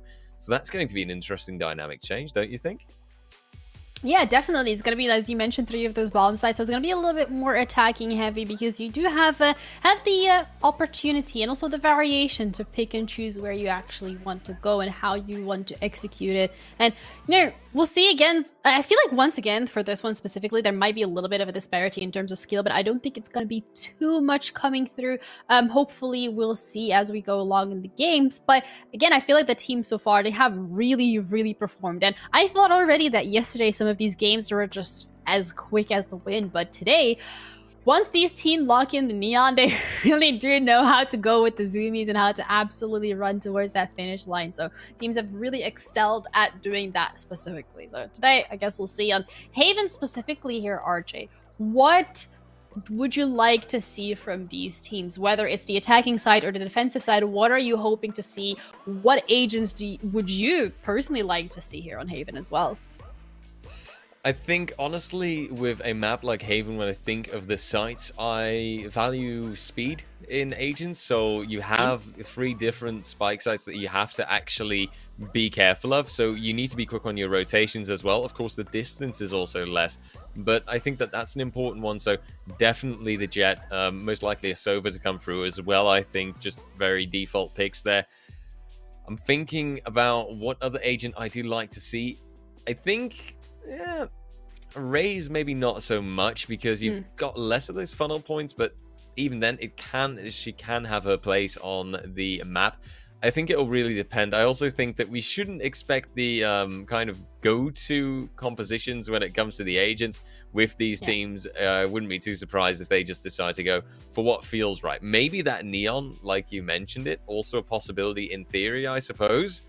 But altogether, yeah, I want to put the focus on those rotations, on making sure that you utilize the fact that a map like Haven does have the sites, but the sites also have very narrow choke points to get through. I mean, going out of the garage, going out of C-Long, both of those places, just to mention ones, already have like really narrow points that you have to go through to actually get on top of the site. Yes, it's going to be interesting to see how they're going to be executing this and whether or not they're going to be comfortable picking, you know, maybe more of a diverse comp. We've seen it a couple of times here as well, where one team is very good at picking that holistic, well-rounded composition with the controller. You know, you get the duelists, you get those initiators, you have like a lot of util available, and then you look at the opposing team and they're kind of lacking in terms of maybe like information gathering or in terms of flashes, in terms of smokes that are available. So I hopefully really looking forward to see that this might be one of those closer matches where, you know, the picks actually do come through and have been thought out beforehand. And I guess we're going to be finding that out right away as we will be heading into the game. And we're going to be starting it quick and easy. On the attacking side, we got Jaxi. They're looking to have their eyes on the A side that is currently being solo held by the Cypher. And indeed, Chamber pick also coming through from Team Jaxi, actually. Not too surprising. You see that one pop up more often as well, and I think that that's also a favorite pick of one of those players. So altogether, for the rest, your default Jet, Sage are also there. Brimstone coming through. Pretty decent agent selection. Vasine, who's showing aggressiveness in the meantime, decides to push out, but he will be punished for that one by Suka, as currently a spike plan comes through straight away. And that's Jaxi TV's team directly creating that after-plant situation. Although Adri is able to return for now. That is the 4-4 that remains, but the spike happily ticking further down. Kent to get that kill in. JTFE taken out, and Kent continuously holding that angle, the wall being cleared. And Kent, just the aggressiveness that he's showing here, so daring. Perhaps a little bit risky as well, as Adri now pushes back in return. Jaxi gets a kill with the Headhunter, and Avenger takes the other 2. That's the first round coming in for Jaxi TV. And Adri Von B and his team, sadly, not off to that good start. Yeah, so we see the Cypher already have his setup onto A. There are a couple of tripwires available. There's a lot of util. It triggers the occasion decides to go forward, but it gets spotted out right away. And that is one of the things when you are playing Cypher that you might not want to do that early on in your game. But again, it didn't really work out in their advantage. But sometimes it works, sometimes it doesn't. And I guess this is one of those times where it didn't. And when you're playing that retake, you want to make sure that you're all peeking at the same time. And towards that end in elbow against Avenger, everyone kind of, you know, took their turn. It was like, oh, me first. No, me now, my turn. And it just didn't really work out as I expected it to be. This time, they're gambling for that 5-man stack on C, and yes, the gamble hasn't actually paid off as they lose 3 members of their own. And now it looks like Jaxi, they just want to rotate. They just want a different side. They're no longer interested in that C, and that's the beauty of this map specifically. You have so much to choose from, and Jaxi on the chamber already on a road trip of his own. Doing a ring around the rosies. Sukar absolutely popping off with that Bulldog, and Adri is the only one left standing. Location has been revealed as they are in garage. Avenger trying to go for that duel, decides to run away, but there's someone being pushed out from the back as well. But they don't need Jaxi's help because Sukar has a Bulldog, and a Bulldog in Sukar's hands seems to go burr. Very respectable rifle. I wanted to say powerful, but for me the Bulldog has always been that kind of not quite rifle.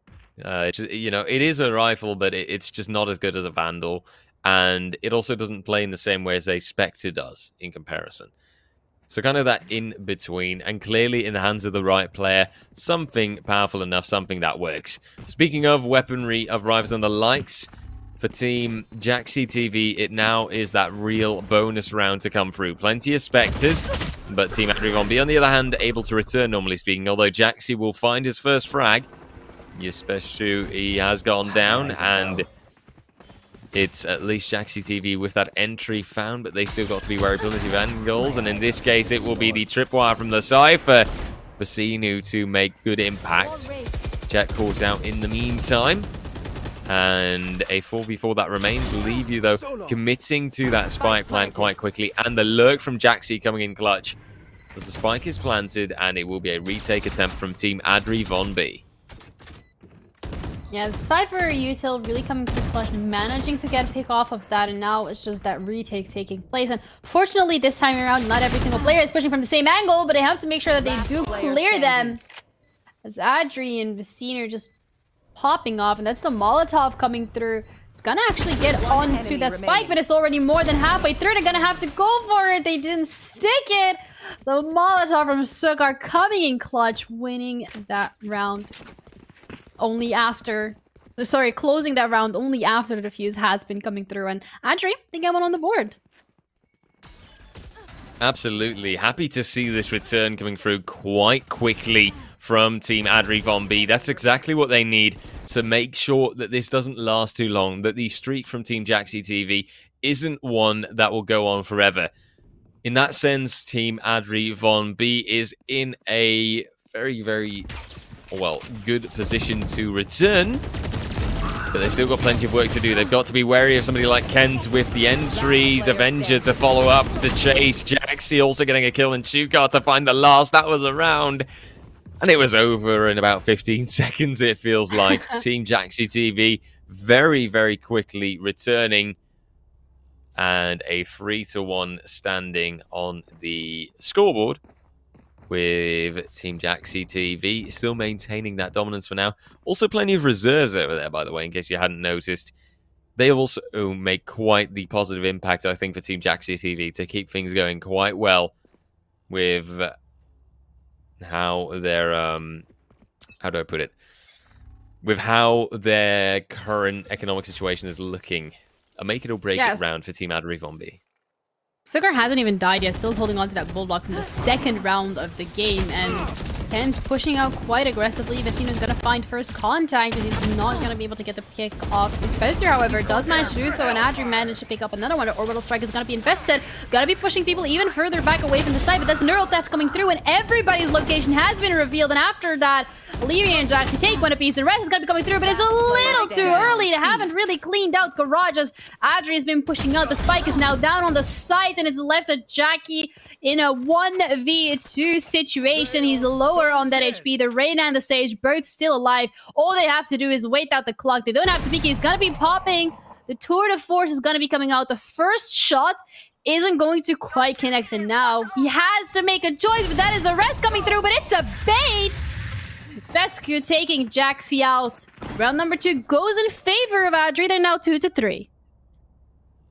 Absolutely solid return again from Team Adri Von B, and really good plays with the utility, with the abilities to come through. Will lead to Team Adri Von B at least persisting for now, but ironically enough, when you look at the buy, actually a little bit behind in comparison. Luckily, though, there's heavy armor and the likes of the majority of players, and of course, Team Adri Von B still have more ultimates than their enemies actually do. So those could definitely be coming into play as well.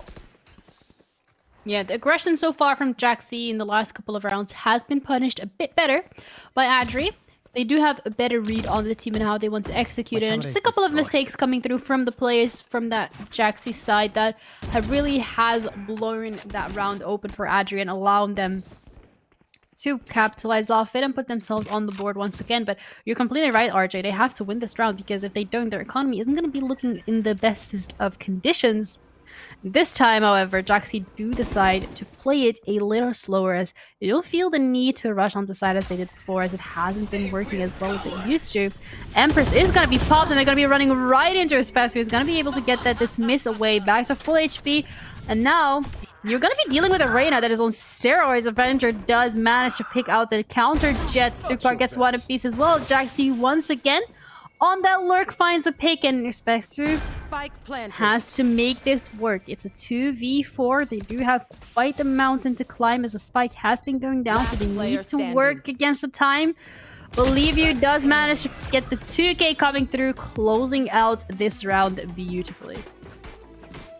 Very nicely done, and this is somewhat the consistency. You can see this in the leaderboard as well, that Team Jaxi TV manages to apply.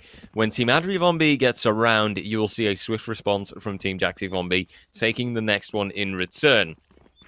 And if it keeps being this back and forth, then I'm afraid that for Team Adri Von B, they will not end up in an advantageous position after it. Currently as well, the economy, you mentioned it too, that is just looking terrible for Team Adri Von B. I have no other words for it, but just sheriffs and a bit of light armor on some players. That shouldn't do all too much. Luckily, though, Billy still had a certain ultimate hidden up their sleeves. And there will be a owl drone coming back in return for now having tagged up one player. And Kent clearing out quite a bit of the site, getting quite a bit of ground, quite a bit of control, and that spike normally being planted soon enough, as there's also plenty of smokes. Brimstone covering off that bomb, or that spike plant to happen currently. Spike planted. And success being found by Leave. Sukar also responsible for the flank. Holds this well, takes out Vicinu. Kent to find Billy. And that's a 3v4. That is Team Adri Von B with the disadvantage, but the balancing act from Yespeshu is real. As currently it stands 3v3. Leave then also working with those off angles, but care for heaven, there's still a player in there. Sukar, though, will find his Brimstone counterpart from the other team, and Avenger will take the last kill in, as the 5-2 is achieved by Team Jaxi TV. And Team Adri Von B still left behind somewhat, still struggling, but at least getting a new buy on their hands. Yeah, looking at the game plan initially that was coming through from Adri to go for that retake was the fact that they were actually looking to go for a flank instead. However, Adri and Upsesker didn't continue with it. They just wrapped around and went back to main. So it's kind of from CT, this is like expected. This is exactly where you would expect people to be pushing through from that retake. They even had the Sage Wall to block it off. So the initial idea was quite well, and I think it would have maybe potentially worked out in their favor, but the fact that they hold it back and decided to go from CT side didn't work out in their favor. Now the lead is being stretched here from the side of Jaxi, but Fescue does manage to get two beautiful picks starting off the round quite strongly. He's going to throw out the Leer and going for that repeat and try and get a couple of wall banks coming through, and Fescue really putting the team there on their back and looking to try and stretch this lead of numbers even further, as Vicino seems to be wrapping around, going for the lurk just to cipher things, but isn't ready for Sukar, who does, for some reason, happen to have spider senses in the back of their head. Yeah, I mean, don't you have those? I thought everyone had those. Oh dear. How did you get those? Well, bitten by a radioactive spider. Oh no, wait, that's something else. For now, though, I think it's Billy Spidey does Man. go for a kill. Yeah. And JackCTV, the team caught out somewhat, but rotating at least to go to that A site. Getting the spike down would be really powerful, and it seems like Avenger will find success in that affair. Quick enough to turn around, quick enough to look around, but be careful. There is players are coming. Though they will all be coming from the front, and Sukar to find a kill, Avenger to get one on Adrivombi as well. That's suddenly only Billy left, and this will be an incredibly difficult situation to hold Billy to take it and get those shots against them, with a 6-2 appearing on the scoreboard. Team Adrivombi still struggling very much, and Team JackCTV having a harder time. I do have to say, we've seen Team JackCTV, I think, play a far more dominant game. But still, regardless of that, it is still that team taking the head of that scoreline, still taking the majority of the rounds. And you can't deny that fact. That is something really powerful, and that is something that currently is really propelling Team JackCTV forward. Yeah, and as you said as well, Adri's economy not looking the best, once again being forced onto that eco round coming through. And Jaxi, they're aware of this. You know, you can see your opponent's credits when you press that shift. So they're going to be throwing everything at the kitchen sink at the C-side, using that orbital strike to play around the back. Liviu does manage to take the first pick, even walls off Garage just for extra safety. Now, the only actual area for people to be pushing through is going to be CT. Sukar, however, does seem to be ready for that push, as he's already taken out one player. So now there's 3 players left from the side of Adria. They all seem to be bundling towards the exact same entrance, so they want to be pushing through CT, and one even through Garage. And they're going to be spotting out Senior. Is gonna unfortunately jump out of the smoke rather than backwards, and they're even gonna be having a tag on Uspesu, who wanted to go through Garage and just wait for that Sage wall to drop. That plan is no longer in existence, and just leaves Adri all by themselves. Have to try and make this work. Sheriff in hand. What can they do? Maybe get a couple of exit frags, because other than that, there isn't much. That is a beautiful headshot coming through. At least one player from the side of Jaxi is down, but it isn't gonna do a whole lot to their economy. Almost certainly so. And I think that the economy is that key point which also causes these severe losses, right? It's that constant cycle that you get stuck in, even more so on that defending side, where you struggle to keep buying, where you have to be dealing with that sort of cycle of, okay, we are saving now, and then we can get a full buy again. After that, we have to save again if we lose. And it keeps being that vicious cycle. It keeps coming back like that. And with Team JackCTV just constantly popping off, getting the kills. Maybe it's time for a return from somebody like Billy, but a resurrect comes through straight away. And Jaxi finds a kill. And just like that, it feels as if the impact that Team JackCTV got at the start of this round is completely nullified. Luckily, Tefi can come ahead, but you've got him slowed. And that slow will at least dissipate quickly enough. But it's still a one-man disadvantage that Team Adrivombi has at this point. With now the ult from Sova coming through, but it doesn't immediately find a kill until Liviu pops off, gets a great double. And will commit to the spike plant, as Liviu always does. Tefi, however, can come ahead to get that frag in, but Avenger right there, pushing ahead to middle, getting that battle won 8-2.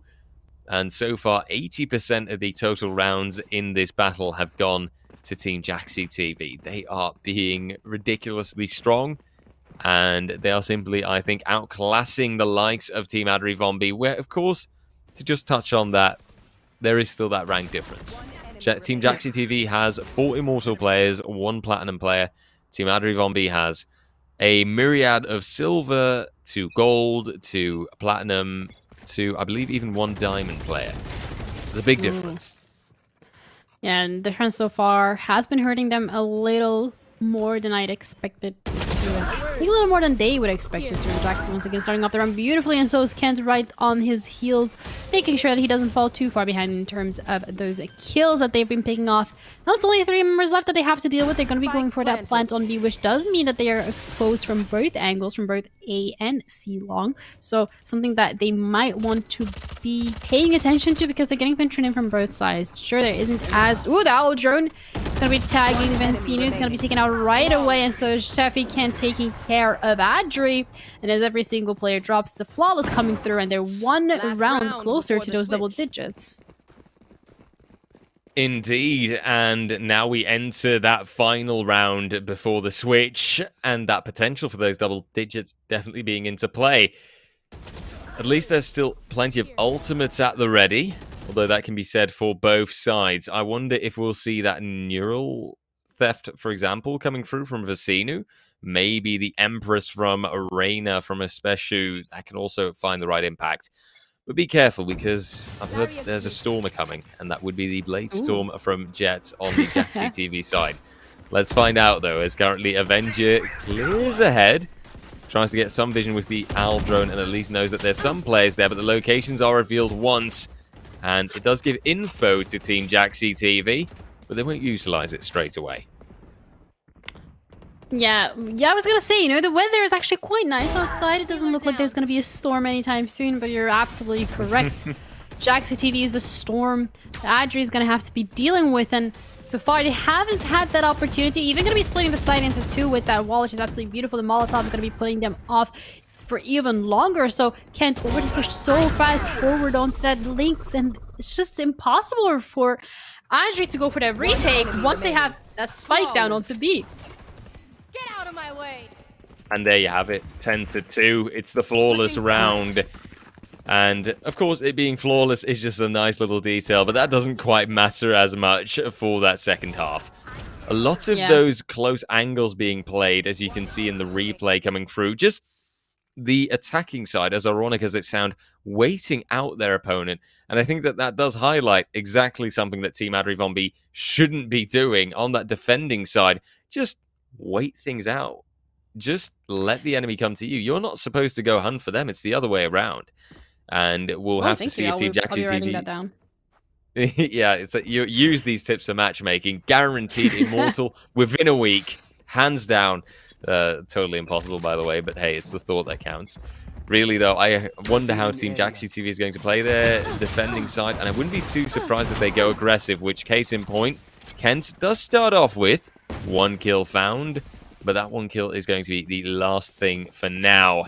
As, of course, for Team Jaxi TV, only 3 more rounds have to be gotten to actually win this entire matchup, to get even more points in the pocket. Yeah, the pistol round is going to be so detrimental to giving them a little bit of a boost, which is exactly what they are needing right now. They need that boost. They need a little bit of a gap closer in some shape, way, or form. It looks like this time, after losing that 1 member, again, I feel like this is happening a lot with the teams that we are seeing today that are a little lower in terms of the rank, is like when they lose 1 player, when one of they like get that initial pick off, the teams are kind of left confused as to where they want to go. Like, they have the initial plan, right? We want to go and hit A site. They lose a member, and they're like, oh no, we gotta run. We have to go somewhere else now. And it takes them a little too long. Off angle held by Levy even gives them that other pick, and they're now scrambling to try and get that spike down because it's only 20 seconds on the clock. Oh dear, times are ticking. And for Team Adri Von B, they will at least find the chance. The C site is free, but Kent in the meantime is in the back, making the life difficult of JTFE. And currently the defense is good. Kent will get the last frag in, and it will be Sukar to commit to the defuse. Well, Genie, we've seen results like 13-3 today. We've seen results like 13-1. Will we see a result like 13-2 as well? Stay tuned, guys, and find out. We hey, catch it next time on Streamers League. GG.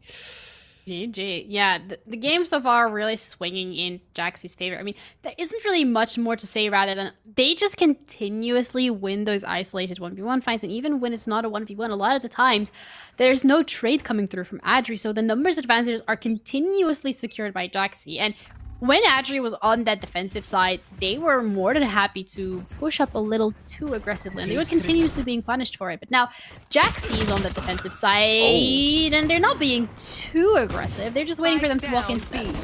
And that's what happened. They already managed to get one pick off.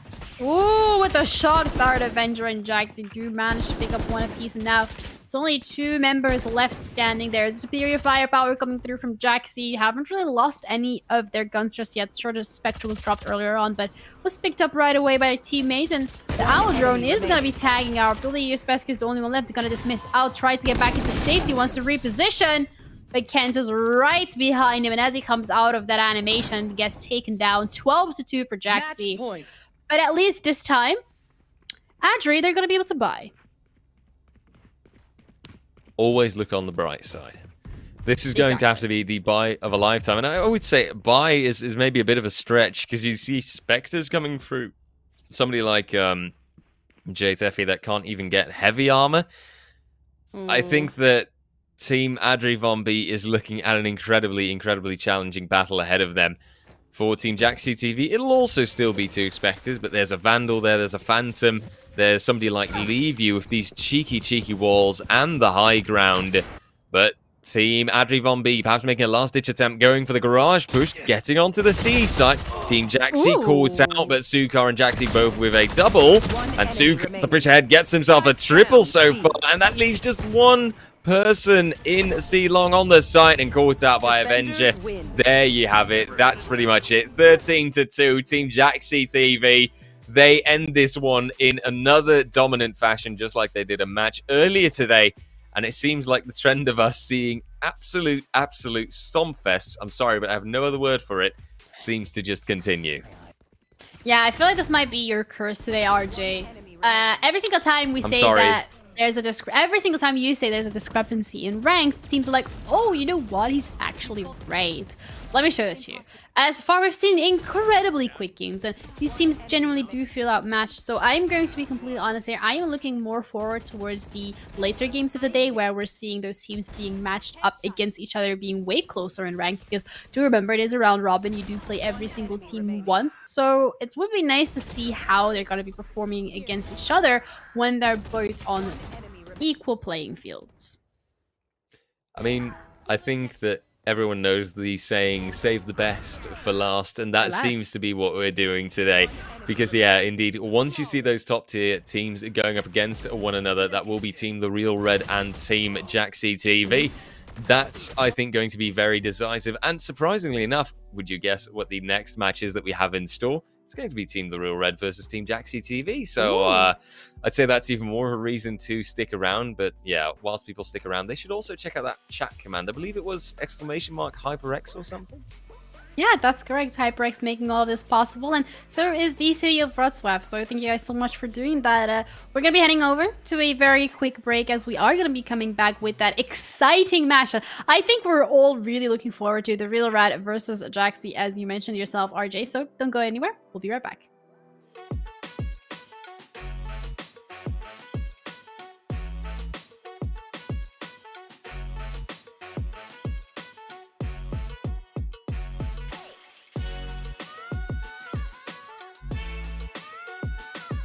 Hey, chat.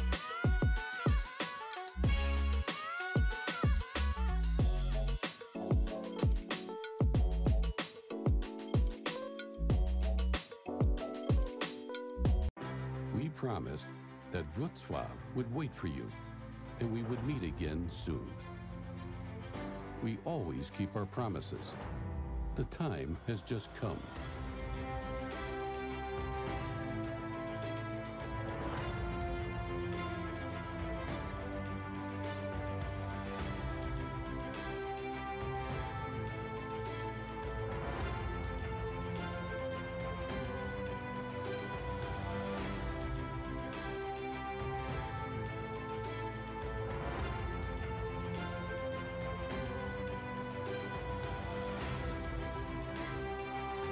is so much to discover, to see, to experience.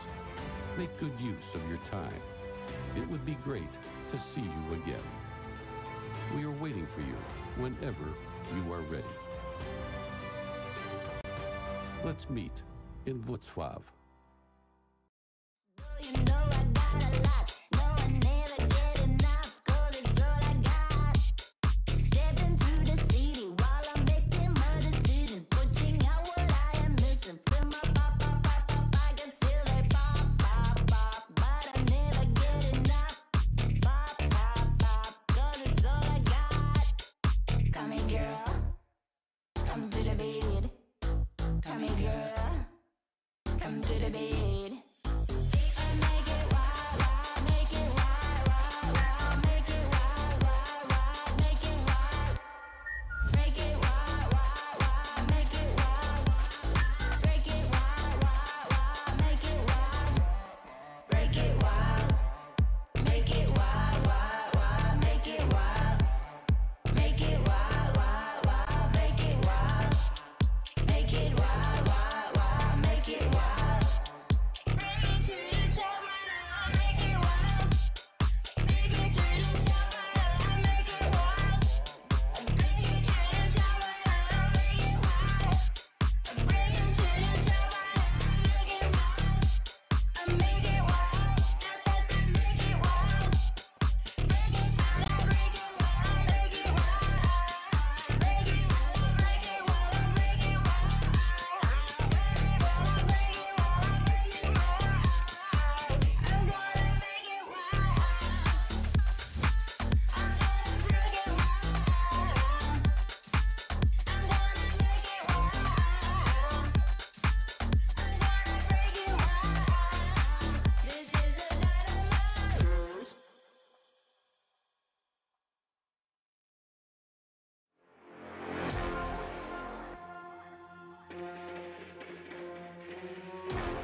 Welcome back, everybody, to maybe the spiciest match of the day. We're going to be looking at the Real Red versus Jaxi. Both of these teams have been incredible in their performances so far today. We're talking 13-1, 13-2, 13-3, so hopefully this game is a little closer. But RJ, going into this one, how are you feeling?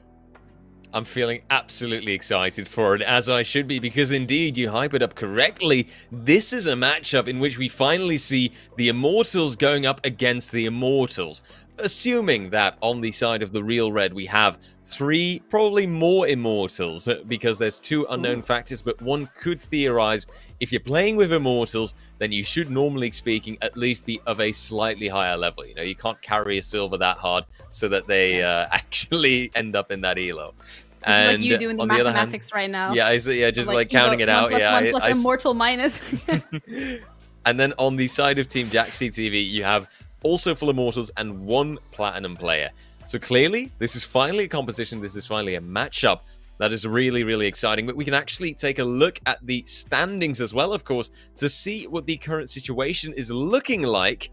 Because in the meantime, we've also got that map pick coming through. Bind is going to be the map that things are going to get played out on. So we started with that, got that twice in a row, and now we're going back with that Bind at the end. I'm excited for the map as well. I really wonder how things are going to be played out on there. More tactical this time. That has got to happen. Yeah, and the teams, both of them, have performed incredibly well on this map, so I'm not too surprised that that is something that they feel comfortable picking. But we do have to highlight, however, that they are currently equals in terms of standings because they have won the exact same amount of games. But this game specifically, whether it ends in a draw or whether, you know, one of the teams take the lead, I feel like that is going to secure their position in the semifinals. So it would be great if we could maybe have a look at their standings at some point during the day, because I really would love to highlight how close of a game it is. Because you know what, RJ? If this ends in a tie, I believe you are a mathematical genius and you would be able to tell us which team won the games the quickest. Well, honestly, I think that still says... wait, which one won it the quickest? I just know for certain that even if it ends up in a tie, the both of them are still going to the playoffs. That's kind of the catch, right? Because this final match, you see Team Adriana, Team Adri Von Beat, they can't get enough points anymore. That's kind of the problem.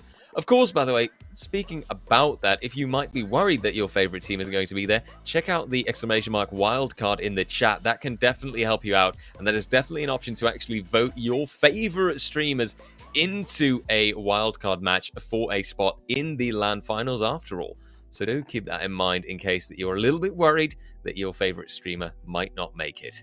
But for the rest, yeah, the fastest match. I mean, if I look at these results, if I look at what I've written down, I'd say it's definitely Jaxi TV getting that 13-1 and that 13-2 compared to... Actually, it's pretty much equal, depending on how you look at it, now that I think about it. Yeah, because when you look at it, when you count this out, you've got the Real Red. They've actually lost 4 rounds in total. And when you look at Jaxi TV, they've lost... No. My maths suck. That's all I can say. It's okay. CTV has lost 1 round less, which means that they are actually the faster team, so to speak, and that they have that 1 round ahead, and that they have been that little bit faster, but it's a very close margin. Yeah, I corrected myself as I went there. I realized, wait a minute, RJ, this doesn't add up now, does it? Yeah. So one of them is going to be getting that first place with the 1 round advantage. That's going to be something for real if we do happen to go to that draw. But all in all, I think that both of these teams are going to be performing quite strong on Bind specifically. Now, RJ, do you happen to think that there is a specific agent pool that is going to be picked here as we head into game? Great question to ask. Well, let's take a quick look, as I think Jet, Sova, Sage, those kind of things, they can definitely be expected. And that seems to also be the case. The Real Red coming through with that Sage, with that Sova, with also, I would say, the Raze that you are so much of a fan of in Bind. Yeah. If I've got to choose here, I might actually favor the Real Red when it comes to agent composition. So... I'm going to go for that one, actually. You know, I'm also going to... Boom. Let's just get a prognosis out there, right? I'm going to say that the Real Red will take this one. That's my favorite. Okay. Yeah, well, I'm going to be making things a little bit more interesting. I'm going to be voting for Jaxi to walk away with that W. They do have that 1 round advantage. So even if we do go for that tie, Jaxi still wins. So, you know, I think we'll just make it a bit of I'll counter RJ's caster curse by putting my own caster curse. So now the teams are kind of on their own and they can't really be cursed. And they have to make it work. But so far, the util usage coming through from both of these teams is absolutely incredible. We see there's smokes coming through, even a sage wall to give a bit more of that sense of safety, to allow for that plant to go down. There's a snake bite in lamps, making sure that the players have been flushed out completely. And now they're gonna try and play for that retake. They're gonna be making first contact with Spider. Does manage to take Avenger out, and now Sukar takes out Hand, but the trade is gonna be coming through. Poisonous Claw is going to be set up as well in lamps just to make sure that there is a bit more of that util. 3 players will be spotted out by Red as they're trying to break that wall and come through to go for that diffuse. Spider's in such an advantageous position. He can just wrap right around them, and that's exactly what he's doing. They now have eyes in the back of their heads as Jaxi gets taken out and the real Red securing that first pistol round on Bind.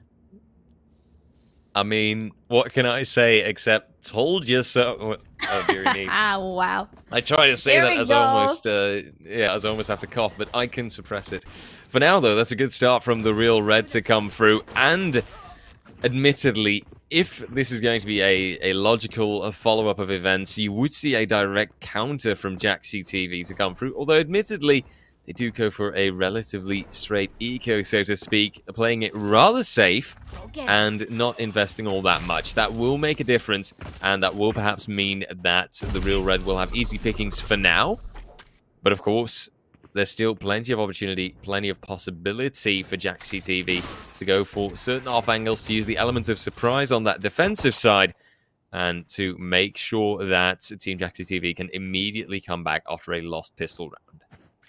Yeah, no judge in the mix as of yet, but the shock dart has been thrown out. It's gonna push Jaxi a bit out of their position, but they're walking right back. Another one coming through, not gonna do too much, but the slow again, making it really difficult for him to actually reposition on the back of that side. There's one player in hookah, Hand looking to drop down on Sukar, although ready to catch him off guard, hasn't been looking at him in the right angle, and this has allowed Hand to just push straight forward. He's gonna even throw out that nade to clear out CT where everyone's trying to come from, and even the wall from Sage on elbow just makes it impossible really if you want to come through. And that means that with those 3 players that are left standing, they're gonna have to come up with quite an elaborate plan to figure out exactly how they want to play this, because you are on a worse buy, so you don't actually want to go for the save. If you have the Marshall, you kind of don't want to lose it either, because it means that you can't really buy next round. Both leave you, and Avengers dropping. Kent is the only man left standing with the Marshall. Is gonna look to connect a shot, but that's a flawless coming through, and that's a little scary, because if you have that Marshall, my question is, what are you going to be buying now? I suspect that we'll maybe see a... No, actually, that didn't have enough... Well, there might be a room for a Sheriff and an armor combo, but for the rest, you don't have that many options. And oh, never mind, actually. Things aren't looking that bad at all. Seems like there was plenty of margin. And that for now, you will have that return, Jaxi TV, with the bonus to come through. Yeah, you do see that one little save, Kent, with the light armor instead of heavy armor. That makes a bit of a difference. That makes a bit of an impact. For now, though, Kent holding the high ground and dashing quite quickly, realizing that they are a little bit weaker than they might have wanted to be. Bomb Buddy, for now, not connecting to anything. And Kent pushing out, finds a first, but not a double leave you to get the next. And there is a return immediately. 2 trades come out in total, remains for a 3v3 situation in which the real Red at least has an HP advantage over the low Sova player on the Jaxi TV side. Aldrone will get some intel, but can't hit a dart on anyone. And time will be ticking further as Team Jaxi TV just tries to wait things out. Yeah, there's no Sage Wall available either to give you that safe plant coming through. Oh. You really do have to clear this with brute force, and that's exactly what Stur is trying to accomplish. Still has a spike in his hands and allows to that equalizing that playing field. Once again, there's actually no Viper Wall available now either, so if you're gonna go for that plant, you're kind of left in the open, and they can initially punish you for it. Fuller is looking to hold the angle. It's gonna make initial contact with Sukar, and plant has been stopped, but there's only 20 seconds left, and it's now or never. They're gonna try to stop it even longer, but it's finally gonna be going down. 28 HP left on Surfshark, and Enjoyer takes that 2k on the end of that round. Real Red are getting real ahead. And the Real Red just continuing for now. I would say, are you already getting a little bit afraid of your prediction, or is that too early to call? Well, I mean, we can't deny the fact that the Real Red's performance is quite quality, and that currently, with us going into this next round, you also see that economy disparity, right? Team Jaxi TV, some light armor, one person feeling luxurious, that's Jaxi himself with heavy armor, and for the rest, pistol upgrades. Not much more. Yeah, but Show, however, does have a bit more of that firepower coming through. Does manage to get a quick 2k on the earlier side of that round. But it's looking rather dire for Jaxi because this time around, as they make that noise onto B side, they lose 2 members. And now it looks like they really want to book it onto A. But that's a shorty coming through in lamps, allowing Kent to pick up that vandal that was dropped. Does give them something to work with the Sage Wall still available. It's gonna give them that safety in terms of planting. The rest of the team holding their back. The updraft's gonna come through. Not gonna spot out any player, but actually does manage to spot out both Stur and Red. Doesn't quite connect any of those shots, so we'll have to go back to safety. Red, however, says, you know what? You don't have to go back to safety. You can just go back to your grave. That's where I'll take you this time. And for now, with that spike ticking back down, I would say that it should be another round going the Real Red's way. Stowe also continuing on that. 3 kills already, by the way. Also one of those impact players on the Real Red side, in my opinion. Zukar caught out in the end by Spider, and the Real Red taking the 4-0 and also getting out of dodge before the spike will explode. A new chance then for Jaxi TV on the board. Kent on the operator as well. Definitely an impact player just as much as somebody like Stowe can be. But I do hope for Team Jaxi TV. See, even though I predicted against them, you know, because I'm just that sportsmanlike, that this will be a round where things change up. Yeah. Yeah, because 4 is all they get. 4 is all they get. Yeah, pretty much. I mean, let's not be too wild now. I just hope that Jaxi TV can find that momentum and return quick enough. That is the main thing that I find important, because if you let the Real Red continue like this, they're just going to be on a roll, and that's going to be so much harder to stop. Yeah, and Jaxi's in a bit of a pickle. The shock dart thrown right at his face is going to do some damage, as the Sage Wall doesn't really give him a lot of safety. If anything, it puts him even further down. He's going to be able to teleport right out. Pain shells are going to come through, looking to do some initial damage, but doesn't quite connect. But Jax is just being wall banged. Red takes him out, and that shock dart lineup, beautifully done, does something, but not enough, as they're already well onto that side. 3 players left. They're all going to be coming from the exact same angle as well, which that's just going to make it so much more easier for the Real Red to deal with Jaxi. But this is one of those times where you need to know whether or not you want to commit to this 3v5 situation, or if you actually want to call a safe, because you have that operator and your economy is not looking good. If you lose that, that's really scary. And it looks like this might actually be, hands down, the first save, I think, or one of the very few in well, definitely today's matches, that's for sure. I do think that going for saves at tactical times, that sort of thing, is something that we can actually expect in a matchup like this. And the earlier matchup, kind of leaning a bit more toward players saying, but whatever, we'll just give it a shot anyway, why not? I think that that's definitely a big difference between the two. For now, though, 5-0, the Real Reds team continue for now. And speaking of Devil, speaking of playing it tactically, a timeout to come through. Now, Ooh, Genie, first one today. You have the big brain, right? You know all the craziest strats. What are they talking about right now at Team Jaxi TV? What are they saying? So they're probably saying GG easy and go next. No, I'm joking.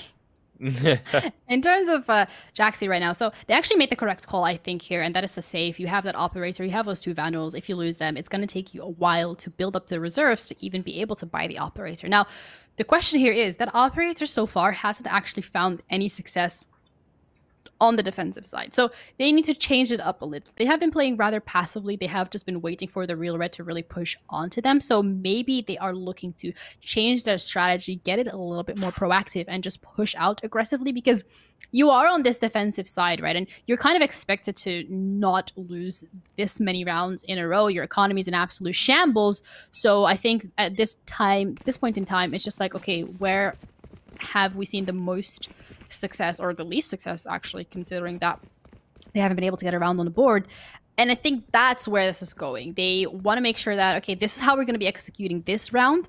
We have a couple of ults that are almost available, so maybe what I would assume that they're going to be doing is play this round as safely as possible, do as much damage as possible, and then when we have all our ults available, our economy is back online, we can throw everything in the kitchen sink at it and try and get a little bit of momentum in the next round. And momentum, a key word in the bigger picture of things, but there's the showstopper. On target, Sukar to fall, and Hen to continue, so it seems paint shells coming through, and that's the power of Raze on Bind, all right. Deary me, Kalu then follows it up, and, well, B site, it's taken. Spike going to be planted, and Team Jaxi TV seemingly very caught out. Yeah, only 2 players left once again. Might be the correct call to save that operator, but they aren't actually watching their back. So there is going to be a flank coming through. The smoke should be going offline pretty soon. And looks like Kent is the only one left standing. But as he's taken out, that operator also is being put offline. And that's a flawless round coming through from Real Red. But no real ultimates were invested from the side of Jax in that round. So what I'm expecting them to do is next round, you have that Orbital Strike available, you have the knives, you have the Blade Storm available, you should be having that res available as well, and you're only 1 point away from the Hunter's Fury. Now, Jaxi did use their Tour de Force last round to try and equalize it a little bit, as it was an eco round, and that's kind of something that Chamber does require to do, but this round, you need to make the choice. Do you want to use your ultimates on the eco? Do you want to try and do some form of damage, lose another round, go 0-7, and try and do as much as you possibly can on the next round? But Sukar so far coming through really clutch with that Bulldog. He's been quite good at it in every single map we've seen him so far. But Shutter and Enjoyer and Hen, as well as Spider, stopping that aggressive push that we're seeing coming through from Jaxi this time around. But fortunately for them, they can buy now. And that's at least something positive, but even with that buy, I wonder if they're still going to make that impact, going to find it. Every time in the battles that we see, it seems to be Team The Real Red finding that return instead. Very similar buy that comes through, obviously. Kent on the OP, again, the operator. And for the rest, a majority Vandals coming through. Also, plenty of ultimates on that Team Jaxi TV side, so maybe try to put those into play somehow and try to make those do the work instead. I can't think of anything else to do otherwise. Yeah, we'll see. This time the operator is going to be holding long, but they're going to be tagged out with the drones. So they know that it's there. They're going to be actually going for the triple peek. Jaxi does manage to trade out and even gets an advantage. The Spike is now down on B. They are aware that this most likely might be the side that they're looking for, but instead of that rotation coming through, this is really good from Jaxi. They are holding on to A side. Still one of those sides where you have that Viper wall up, so it is most likely the side where they're now going to be feeling the most comfortable pushing onto, because that's where they have that investment of the Viper, which is a wall that you can't actually take back. Absolutely not.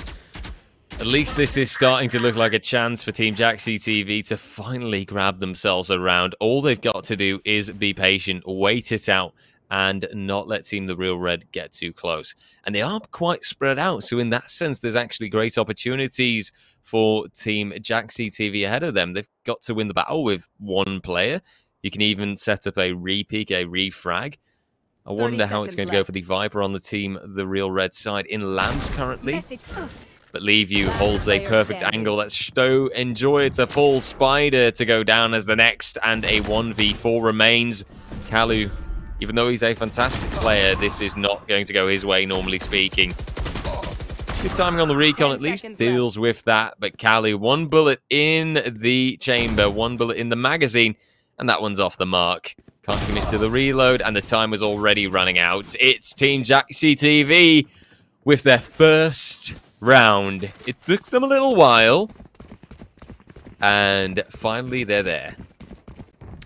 Yeah, so Jaxi, once they have that numbers advantage, actually played it really well in terms of not going for those individual peaks. They decided to absolutely not at all, under whatever circumstances, not to peek the players and instead let them walk into them, which was really good. But then you see Jaxi goes for that peek against Kalutor and drops, and it then forces the rest of the team to also go for those peaks. So they end up losing 2 guns that they could have just held on to and, you know, saved for their economy. But it's good that they got that round on the board. It's a little bit of momentum that you can now start building, and it's looking like this time around the Really Red have decided that instead of going for it as 4-1, you're gonna go for a straight 5-man onto site, and Hunter's Fury is gonna be popped. It's gonna do a bit of damage, and I'm gonna call it a day. A shame, though, if you call it a day that early. We've still got a match to go. No stopping here. Just like Ken says, no stopping with that operator. Stow to fall. And a resurrection to come on through. At least that will compensate for something. But Kent and Jaxi, they just continue. And just like that, it is a beautiful return. Great orbital to come ahead. 1v3, however, for Stow, this is too tough to win. And it's Team Jaxi TV coming back to and finding the return. 2-7 so far. But Team The Real Red still with a strong advantage, but those reserves are starting to dwindle. They're running out. So they're starting to enter the territory of the fated make it or break it rounds, where if a round goes wrong, it could mean that the follow-up round will also be a failure.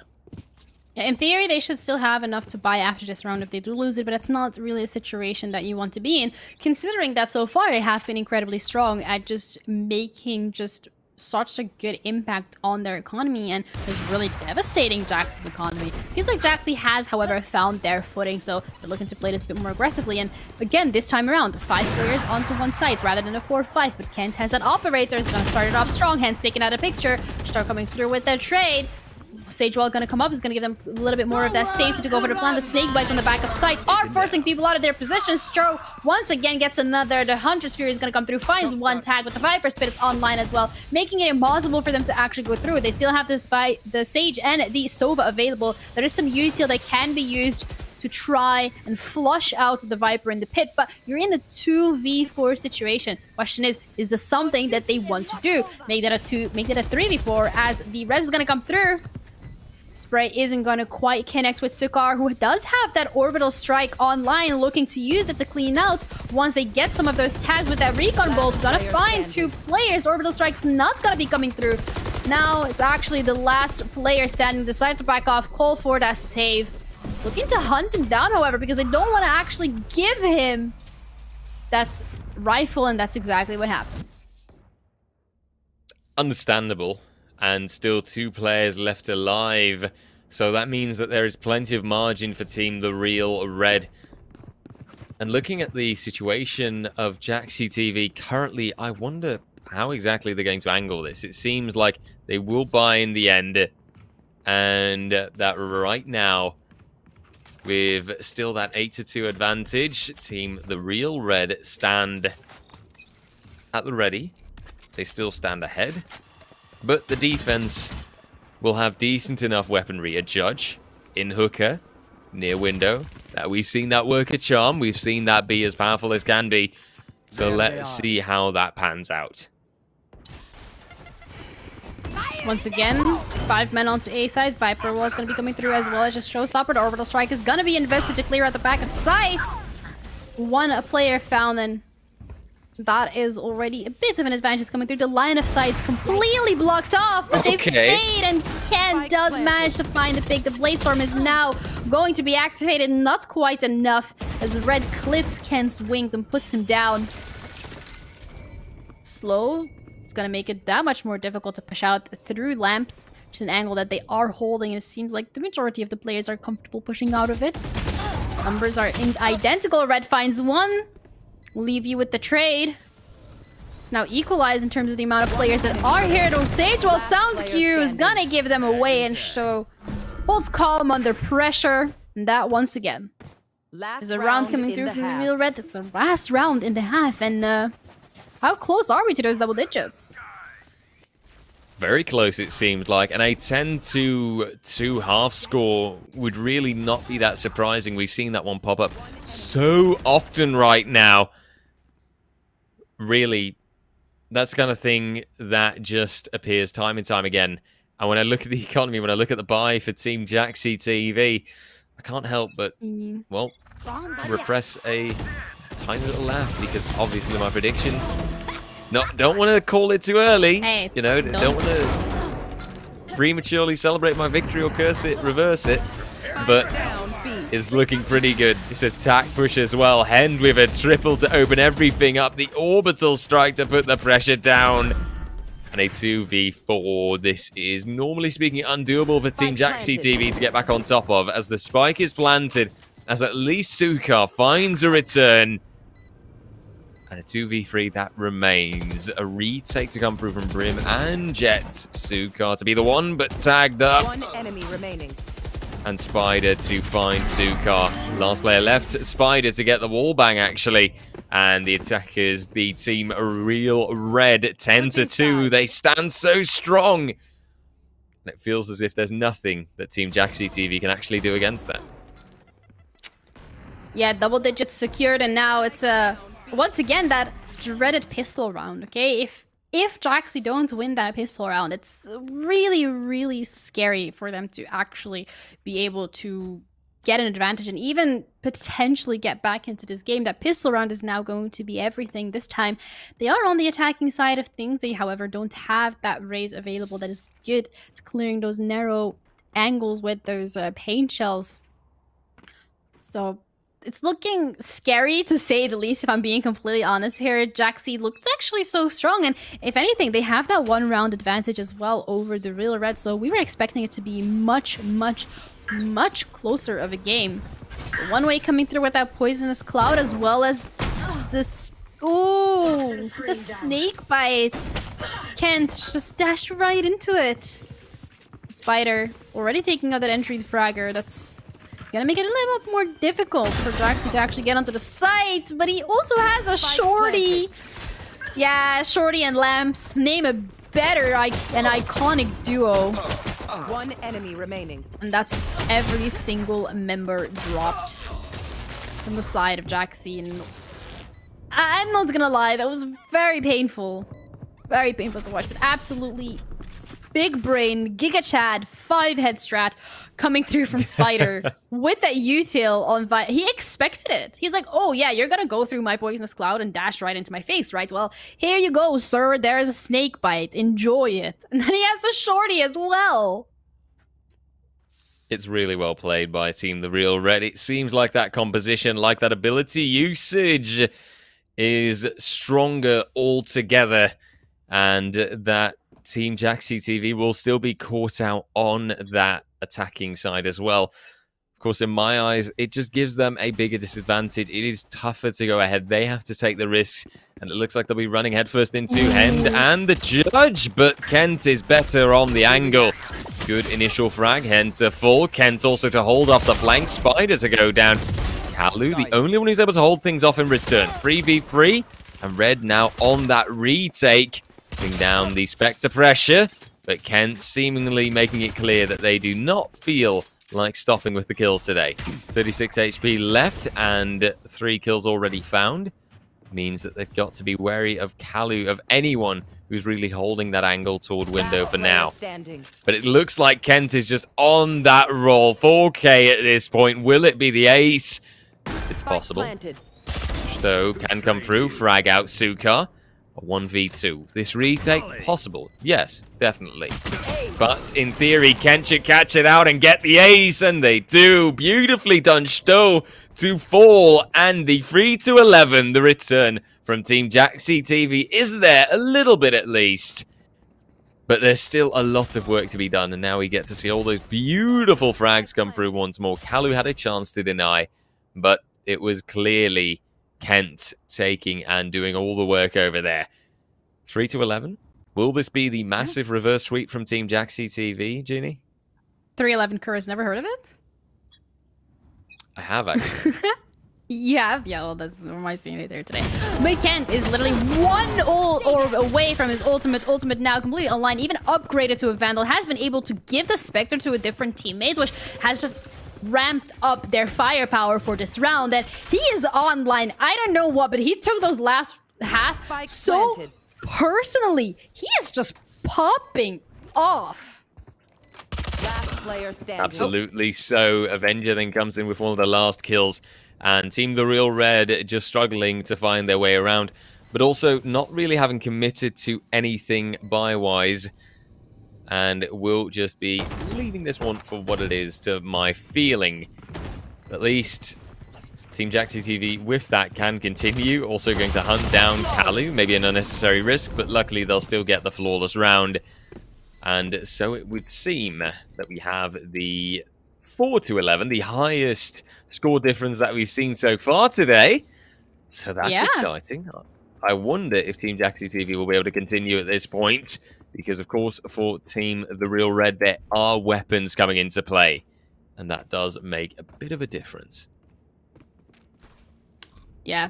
Well, so far with the firepower that Jaxi has had, they even forced on that second round, which I think was absolutely greatest thing that they've done so far, because it has allowed Kent to pop off, because it was something that the Real Red did not expect. And this time Red wants to go for that ult orb, as I do believe that he's only one away. They're not actually going to be able to prevent him from taking it, and he's going back to safety.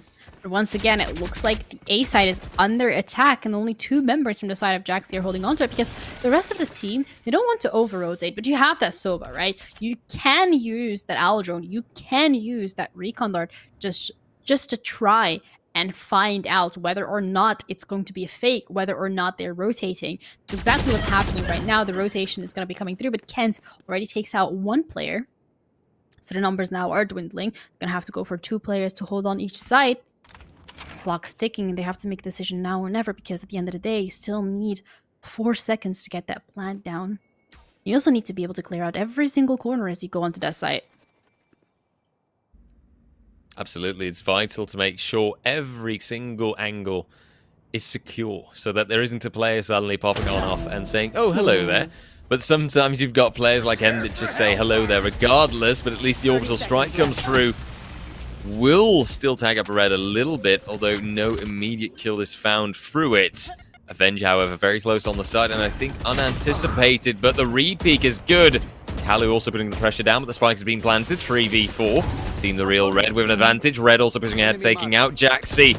And a hit from Kalu's Owl Drone. Means Red gets that intel, gets that read. Will put the pressure down on the wall, but Leave pops on off, gets 2 kills in return. 2v2, but Stowe pops in, and Red with the res. Sukar calls out a triple for Red, and the defuse to be stuck. Although Brim does get the other half of it, and with that gets the ultimate point to secure his own orbital strike. Yeah, that's one of those things, right? When you as a team are waiting for a very long period of time to get onto a site, and the opposing team hasn't invested any util whatsoever into holding you off from the site. They're just waiting patiently, you're waiting patiently. But then you, as the attacking side, are going to be at a disadvantage because you need to go in really quickly. And what do you need to be able to go in quickly and safely is that util to be coming through. So you're going to be burning it to actually get onto the site, whereas the opposing team, in this case the Real Red, haven't burned any of that util. So when they're going to be playing the retake, they still have everything available to them. That's exactly one of those classic textbook scenarios that we just saw and leave you, though.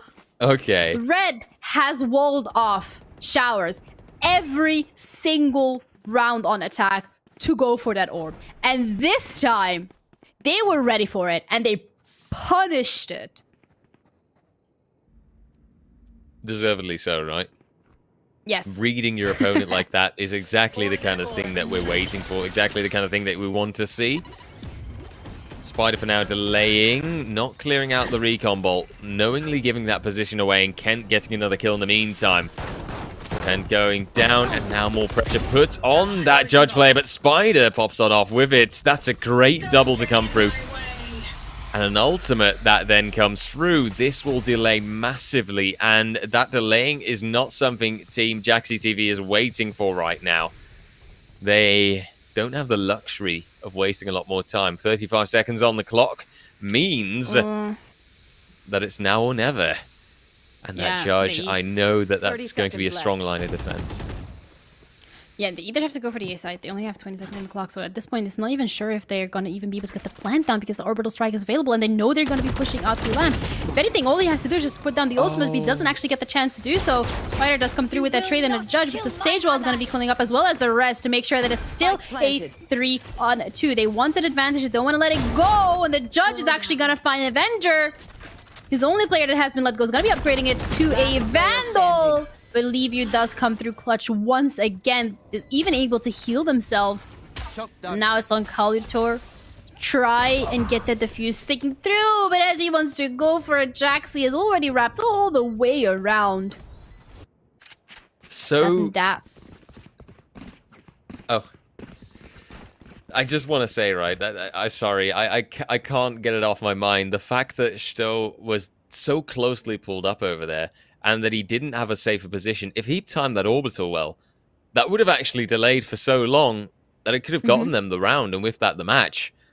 Sure, it's not a massive issue. The real red, they've still got so much of a margin that they can keep this going, and that's also why we get that timeout coming through from Team Jaxi TV, most likely, to discuss what in hell's bells they're going to do to actually keep this working. But I'm just sad. Maybe it's also because I'm a Brimstone main, right? I just know how powerful that orbital can be. And to then go so aggressively and stand there and let yourself be killed, yeah, that could have been played out a bit better. But sadly, that wasn't the case. Yeah, that orbital strike, it was available, and generally I assumed that it was going to be used. But unfortunately, as I think that decision was being made, that they wanted to invest the orbital strike, some of these shots came through, and it's given Jaxi once again that lifeline that they so terribly needed. But now, if they even want to go for that draw, they have to win 7 rounds in a row. Seems like a tech pause is going to be coming through as well. Yeah, I was about to say, in case you're wondering why this timeout timer is actually going into the minus, it's not because we are actually going back in time. No, we're not that No, good. we can't do that. No, sorry. I was hoping we could. I know. I know. I think that there's many people in the world who would want to be able to do that. But no, there's many things that you can do in this beautiful stream, of course, but not that. For now, we're waiting for the tech pause to be sorted so that on either side, I don't dare say on whose side it is, things can be put in order. Maybe most of all for Team Jaxi TV, so that they can be on their A game, that there's nothing interrupting them, nothing holding them back to make sure that this match will actually go their way.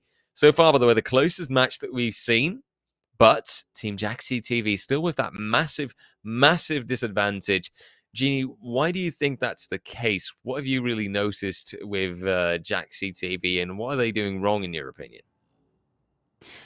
Yeah, so in terms of the Jaxi TV, when they were more on that defensive side, really, I think this is where their biggest weakness has shown. And that was just the fact that they weren't the best at utilizing the util that was available to them to really relay that information to each other early on. And also, we saw a lot of aggressive peaks that were coming through that maybe shouldn't have.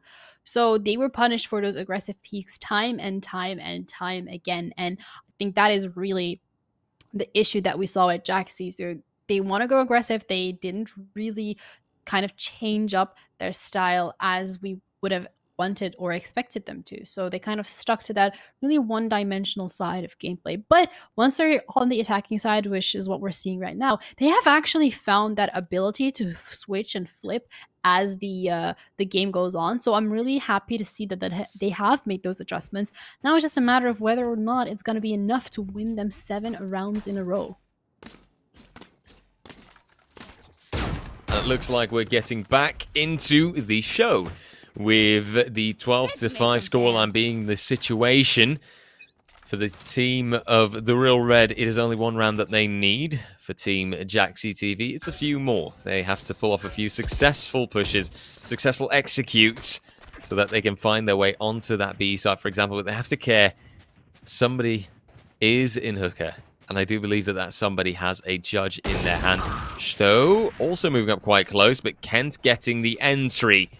Stowe standing at the ready, won't connect, won't find the headshot with the Sheriff. And as such, the B site is quite open for the taking, with only Hend left in this window position. Will this be checked? This should be checked. Oh, that's a bit of an oopsie, but luckily result is still found. Pain shells then to come in return, and the bomb buddy out. Leave you with the plant in the meantime. Jaxi moving up ahead, but it's a 2v4. This should be too tough for Red to be able to do, but Red's also got a judge in her hand. Sadly, though, that doesn't quite work out. Sukar with the frag, and Hend last player standing. Yeah, so this is something that we've seen Hend do time and time again on the other bind map picks that they played. That was that they like to go with the judge in Hookah. We've seen him do it a lot of times, and I'm pretty sure Jaxi most likely have picked up on this as well. So what do? Instead of trying to push through Hookah and having to deal with Hend, who actually got a whole 4K with it in one of the games, they decide to run around it. And they decide that that is something that we don't want to deal with. If we're being completely honest here, we don't have any flashes, so we don't even have that ability to really make sure that the judge doesn't come through. So instead, we're just gonna run around it. We're just gonna run onto site. Maybe should have been checked because you're not going through Hookah, so you don't have any information if there was anyone there. A small mistake coming through, and yes, it does give the Real Red an opportunity to kill a player, but fortunately enough for Jaxi, it wasn't a big enough of a mistake for Real Red to snowball off of it and take the round away from them. As they're closing the gap, they're 6-12, and all they need is 6 more rounds. Prepared for hellfire. Absolutely. It looks like a great turnaround. Orbital strike in the meantime coming through. And that will put some of the players of the Real Red in a bit more of a pickle. For now, though, their entry, their execution out of A-Bars isn't quite so successful. They fall back, and they will try to approach this from another angle. That one is clearly not their place to be, and that is one that they can safely leave behind. As currently, that recon drone, that owl drone pops up ahead. Stowe doesn't actually eliminate it straight away. And the Spider comes ahead. That's a great double to come through. This could maybe be it. Enemy mark. As I do happen to tag out the players that are coming through on that rotation, once again, the clock is going down.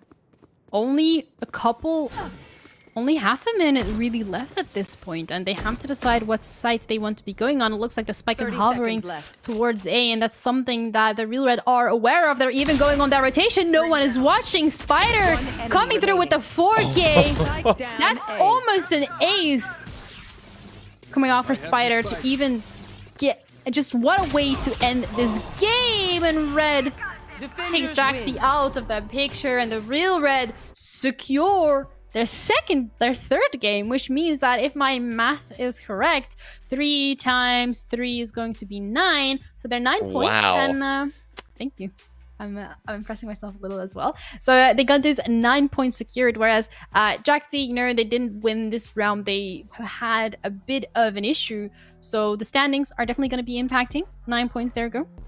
For the Real Red, neck on neck really with Alexa, 6 points for Jaxi. So both of these are going to be going to those semis. Last game that we're going to be seeing is to decide for that third place between Adriana and Audrey, as they're both currently on 0 points. So they're looking to cash in on at least one today. At least that, right? In the meantime, let's have some highlights coming through. Yeah, I think right now, the way that this has been going, it just shows the Real Red a clear performance, a clear showing. And after it went to that halfway point, after it went 12-6, it just kind of bottomed out, it tailed out. And sadly, Jaxi TV had very little to say in the contrary. Luckily, though, when you look at the standings, you do see one thing. It does make it clear that even though Team Jaxi TV might have lost out, they will still be making it toward that semi-final. Now, admittedly, I can understand for the people at home, they might be wondering, yeah, but I really like Adrivombi, or I really like Adriana, well, don't worry. There is still the HyperX wildcard that can help you out. Just type !wildcard in the chat, and that way you can actually vote for your favorite streamer to be entered into a LAN battle in which they can actually strive for a spot at the LAN and for a spot in the tournament. So don't fret, don't worry. There are still options. Your favorite streamer isn't out of the tournament yet. Yeah, we're going to be going to the semis tomorrow, which is going to be a Sunday. And I actually think that the fact that Jaxi have lost his game, so we've seen an absolute incredible and convincing performance from them today, as well as from the Real Red. Both of these teams have done so well. But this is a wake-up call for Jaxi, right? You want to make sure that you get those earlier on because you don't want to be in the semis or even in the finals and get that wake-up call that you do have to really try and really make sure that everything is down to a T. So I think this loss specifically is going to give Jaxi that opportunity to do a little bit of a VOD review, kind of test out and see where their weaknesses are and improve as we head into semis tomorrow. But we're going to be heading into a break ourselves as we'll be back with the final matchup today, which is going to be Adri against Sardi.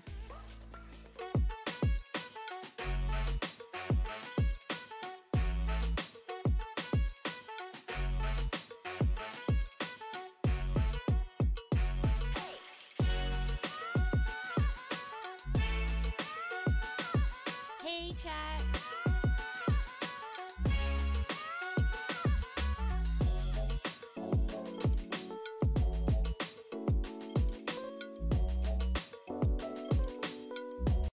We promised that Wrocław would wait for you, and we would meet again soon.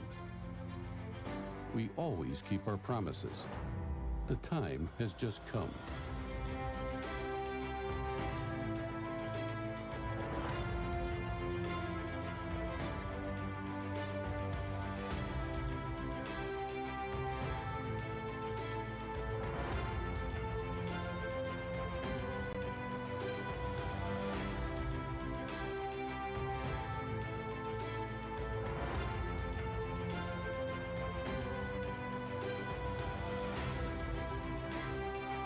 There is so much to discover, to see, to experience. Make good use of your time. It would be great to see you again. We are waiting for you whenever you are ready. Let's meet in Wrocław.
everyone, and welcome to the final game of the evening. And what can I say? These games have been insane. Things like, we even thought last game was going to be close, but that wasn't even the case. So now it looks like the Real Red are on the top with that total of 9 points, and we're gonna be heading into the final game of the day to either allow Adriana or Adri to really get that first 3 point onto their scoreboard, or maybe even 1 point if they do end up going for the draw. But RJ, let's look at next game, the one that's coming up, the final game of today. How are you feeling about it, considering that the map is going to be Haven? Okay. I can dig a Haven pick. I can find myself in that. I'm looking forward to it as always. Always a little bit sad that it's the final match of today. You know, it means that our casting pleasure does come to an end. And of course, tomorrow you will be covering it with someone else. So yeah, still, regardless of that, yeah. Regardless of that, I do look forward to this match. You've got Adriana versus Adri Von B. If the previous match wasn't close enough for people's tastes, I think that this match might make that difference then. Although, I've got to say, when I look at the matchup again, and when I look at the way these teams look, I'm going to lean towards already just putting that prognosis out there and already saying Adri Von B will probably be more likely to get this one. The rank disparity isn't as big as it's been in other situations, but when you look at the general pool, there's still Adri Von B that does have one platinum player, one diamond player, one player that was ex-immortal from what I read, versus a team filled with silver and gold players in total. So that's a clear line being put up, and that is something that I wonder, you know, how is that going to affect the dynamic? How is that going to affect these two teams playing against one another? Will they be able to go toe-to-toe? And who will be able to utilize most of those tactics, right? Are we going to see Team Adri Von B at least having that platinum, that diamond, that ex-immortal influence and still pulling off something crazy on Haven? That's what I'm waiting for. That's what I'm hoping for. Yeah, and that's exactly why we're actually going to be getting rid of RJ in tomorrow's cast. Not only does he make terrible dad jokes, he also makes predictions before he sees the agents. Wow. No, I'm joking. That is not actually the case. I believe... We love RJ, you know, we all stan RJ over here at production, and he's an incredible co-caster. But I think, once again, you know, RJ, I'm gonna have to give it to you here. I think you are correct. The disparity so far that we have seen in rank between these players and how they have played out on the maps and how they have played out on the agent picks that have been coming through and on the utility usage and on the communication as well, which are all very key points to making a successful strategy and having a successful execution on a map to take away the win. We've seen it in every single game so far, so it wouldn't be a shock if we see it here. But unfortunately, as we said, both of these teams, even though if Adri, as you said, as you predicted, potentially is going to be taking away that win, it will only be for a total of 3 points, which means that both herself and Adriana are not going to be able to go to those semis. But fear not, because there is the HyperX wildcard where you can be voting for that one favorite streamer that hasn't made it, so they can be the number 6 spot on LAN. You'll still be able to see them, so make sure to type exclamation mark wildcard in the chat. You can find out more, you can vote for the streamer, you can even make someone's day. So don't you worry about that, guys, as we're going to be finding out as well who's going to be winning this game. So we're going to head right into Haven. Adriana's team going to be on the attacking side. And RJ, looking at this comp, how you feeling? Oh, once again, I do notice quite a few differences. And, well, I did say, right, I went for Team Adri Von B, and I'm going to say that their composition is actually more favorable as well. Sova for that intel instead, Raze just for that high impact play, and then Cypher coming through. Always a great agent to hold off a site. Just those tripwires alone, that spy cam coming through. Here you see it right away. He can make that intel call. Now the spy cam gets dealt with, but that already gives Vasinu that head up and the cyber cage to come through.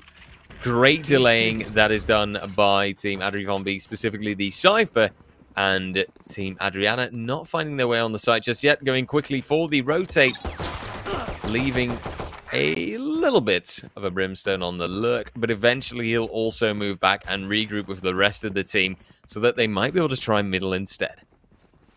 Yeah, it's looking like a classic case of tag who's it as the teams are running around on the map trying to find each other. The Neon with the fast lane is already set up quite a defensive, quite an offensive route onto that side. The plant has even gone down. The Killjoy Molly on top of it just in case anyone dares to go for that defuse. And Vastil is completely popping off on that agent with the zoomies coming through. But Vecino on the Cypher is just as confident as he takes 2 to his name. And Uspescu is still someone that is alive. The Molly and the lineup Larrys are still alive, however.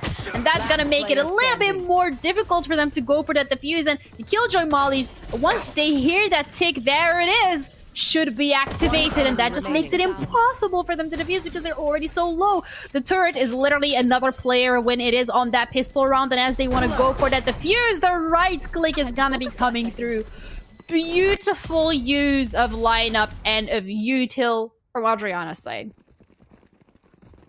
Absolutely stellar entry. It looked a bit iffy at the start. They were held back by the A site, but the way that they rotated to middle, that was the great positioning that they could take. And then once you saw these battles popped up, for a moment it looked as if it was lost, but Zombie was really able to clutch things out, and that will lead to Team Adriana finding that impact, finding that first round, the pistol.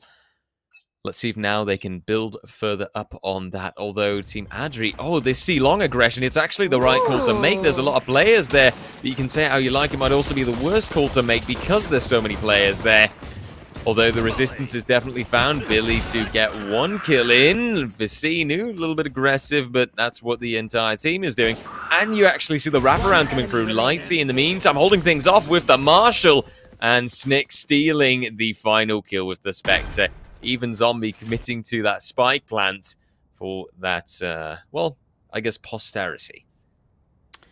Yeah, quite a classic play coming through from the side of Adri. When you have that worst buy, you just want to either go aggressive, 5-stack, or just usually you don't really want to dwindle your numbers by going different players onto different sides. And that's exactly what they did. They 5-stack, they push out aggressively onto C-long. They have a little success, but not enough to actually close out the round, as they don't really pay attention to the fact that there's a Reyna that's lurking behind them that makes it just that much more difficult to actually successfully pull it off. But now, looks like that initial plan of pushing through Garage has been put to a halt with that Sage Wall, the barrier orb, making it rather difficult to come through. They're going to have to destroy quite a few blocks considering the angle at what it's put. But Spescu, though, starting it off with the first pick, Billy with the second. Already members are starting to fall, and it looks like Chadri going to get tagged, get back to safety, but now they're stuck between a rock and a hard place as the rest of the members are pushing out aggressively. Spescu doesn't quite connect the shots, and it's gonna get punished for it immediately. Oh, but that elevation from Adri peeking through Garage is just making everyone's life so much harder. Now they're gonna go for the A side, but that's a lot of Cypher util there. Absolutely. So gives Cypher pretty much complete control over the site, you can say, because the moment anything of it disappears, he'll know, huh, that's peculiar, they're probably going for A. It's also just the 2 players in tow, that is the main issue. And now the spy cam gets dealt with, immediate rotation to come out from Team Adri, and they cannot prevent a spike plant to come through. That is one thing, but Vicini will still, oh, that's a dirty smoke. He will still get that kill in. Zombie returning eventually and catching out the Brimstone, even finding the triple, but with Adriv on B, of course. Just left that hanging there for a moment for the tension. Getting the final kill. It will be a defuse to come through, a 1-2. And Team Adriv on B standing at the ready. And I think currently, by the way that they're looking, they've made an impressive defense, but things are still very close cut. This might just be the tensest match that we have yet.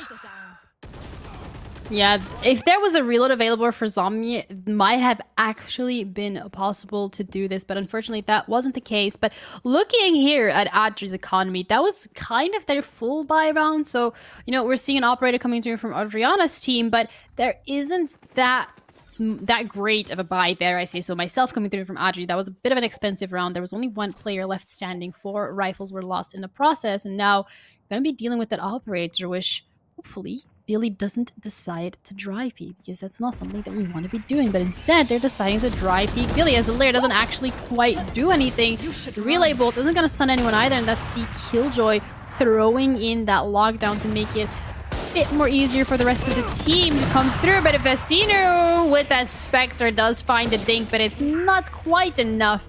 Zombie is pretty quick with that rotation. Adri does actually get caught in that Killjoy lockdown, is trying to stay away as far as possible for their life. That operator has already been spotted out. They know that it's available, and Adri is looking to wrap around. He wants to go through that window, have that element of the surprise, but the footsteps gonna be making early connection. Gives a great read. Adri, I would have liked to have seen more trigger discipline, but that doesn't seem to be the case. Doesn't maybe need to have that trigger discipline as a kill is found. Lighty, though, in the meantime, comes in. A double peek was not directly attempted, but Zombie does win the battle. 2v2, 20 seconds remaining, so Spike is going to have to be planted now or never. And it seems like they'll be going for that garage angle. What's the plan here, lads? You've got to get it down. And the time is ticking. Spike calls out Billy to come through, and Especiu to find that battle with Lighty. Gets the headshots, and for Team Adri Vombi gets the second round in 2-2.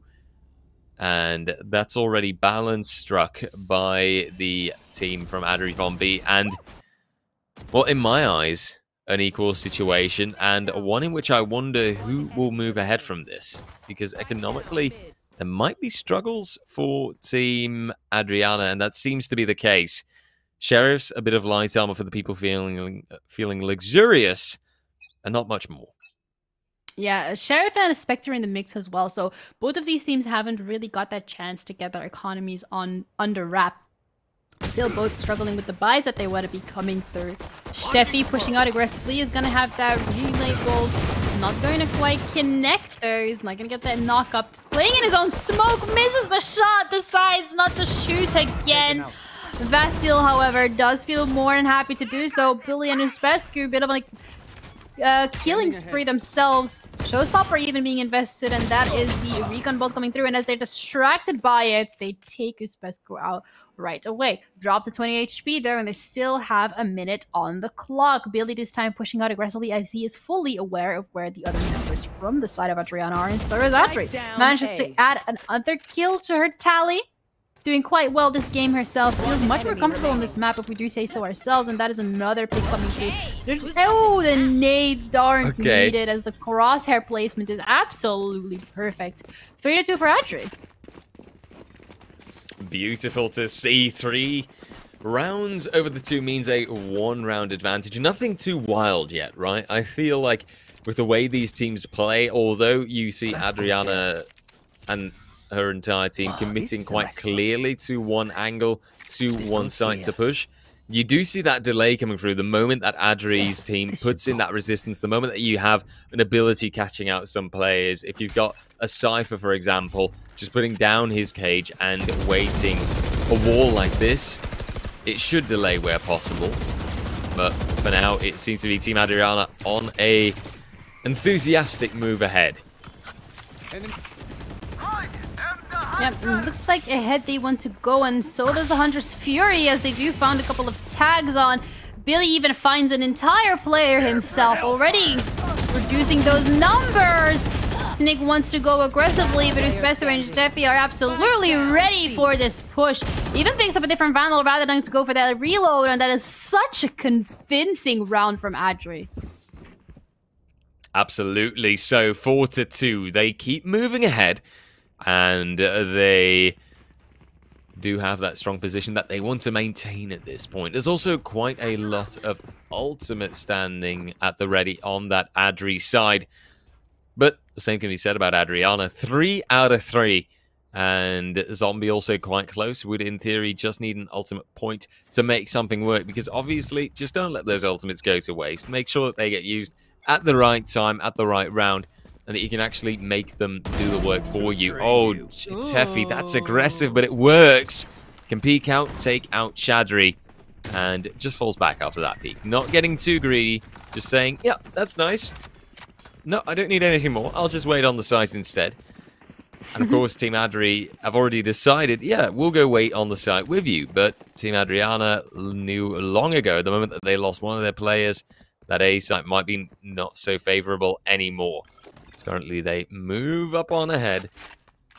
And Team Adriana might be making a ploy for mid, you could say, but the theory or the idea is that they actually move into C long. The problem is just that they're losing far too many players and that they're already down to a 3v5. Doable, but very unfortunate. And Vicino finds the tag, finds the target. However, there won't be that chance coming up anymore. Snick, in the meantime, continues 3-3. Lighty actually pulls the favor towards the Team Adriana side. There's no defense being mounted right away. It's Adri struggling quite a bit, but the taps will get the target. However, now you see those ultimates coming on in. The attacker Killjoy. And a 2v2 that remains. Now, they still have the orbital strike available if they want to use it to actually get rid of that Killjoy ultimate. That's something that they didn't decide to go for. Audrey does manage to get the rest through, so one player is still alive, but Snick is absolutely popping off with that Empress. Endless healing, endless machine gun speed coming through, and they even finish off this round with a beautiful, beautiful ace comes through, and that is a great performance here, really carrying this round on the back, making sure that the lead that Audrey was looking to get doesn't get extended too far ahead, as they're not comfortable with, having them gain that momentum. No, absolutely not. And I do think that in this matchup, we see straight away that this is going to be the closest one yet. I am convinced. Also want to put the highlight as we get this scoreboard up on Lighty, Snick, and Zombie. 7 kills. Every single one of them. Ain't that consistent. I love to see it. Let's see if now also consistency can be key and if Adriana can consistently keep taking in those rounds.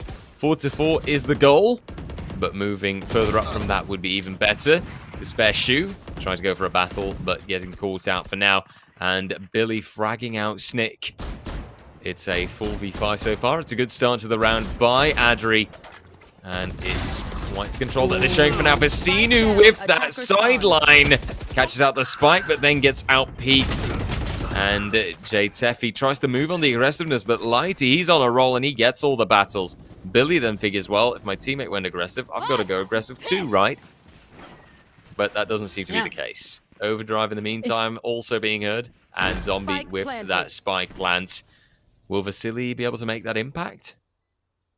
Looking to, however, but is that the right call to make once you have that plant down, as members are already dropping and there's different angles where they're going to be pushing from? So fully aware of where Billy is going to be coming through, and the overdrive at the moment just completely ran out. So Billy going for that peak might not have been the best play to go for, and the showstopper is going to find Zombie after Zombie finds Billy. Still going to have more than enough time to go through for the defuse, and Triana once again winning another round. Such commitment as well, by the way, from the Rays player, just saying, no, I'll clear this. And actually sacrificing themselves. Yeah, very, very noble. Such a shame, though. I mean, of course, Team Adri, they still got that round in. But if Vicino, his side sweep had been a lot more effective there, it could have been a much, much quicker affair. Billy, by the way, also at the top of that scoreboard, a... not so much equal situation, although that equal situation has also kind of disappeared on the Adriana side at this point. But Billy, a clear top fragger in a deserved spot. And Team Adriana thinking, well, we'll just try it again. Lighty finds his entry. Vicino to go down, but Billy returns with the paint shells. And look at the way that the look is there. The orbital, but this could be the surprise element because this takes away the focus from the site itself. Means that Adri and Billy can both find a kill each. And that right now, 2 players are left stuck out in that long, or bottom long position, I should say. Yeah, they still decide to commit for the side, and there's even a rotation coming through as one of the players is wrapping around behind them. They're gonna most likely be passing each other, and Jeffy taking Zombie out. Someone who's been so instrumental to getting these wins on the board from the side of Adriana. Now it's only Lightly with that Marshall does swap to a Bulldog, so he's ready for those close-ups if they do decide to push him out. But Steffi does manage to get the pick off a little quicker. Adri running away with that 3-round lead. And so far, it's like the economy, specifically from Adriana, isn't looking the best. Last round, they had a Marshal and a Bulldog. This round, they have Sheriffs and a Frenzy.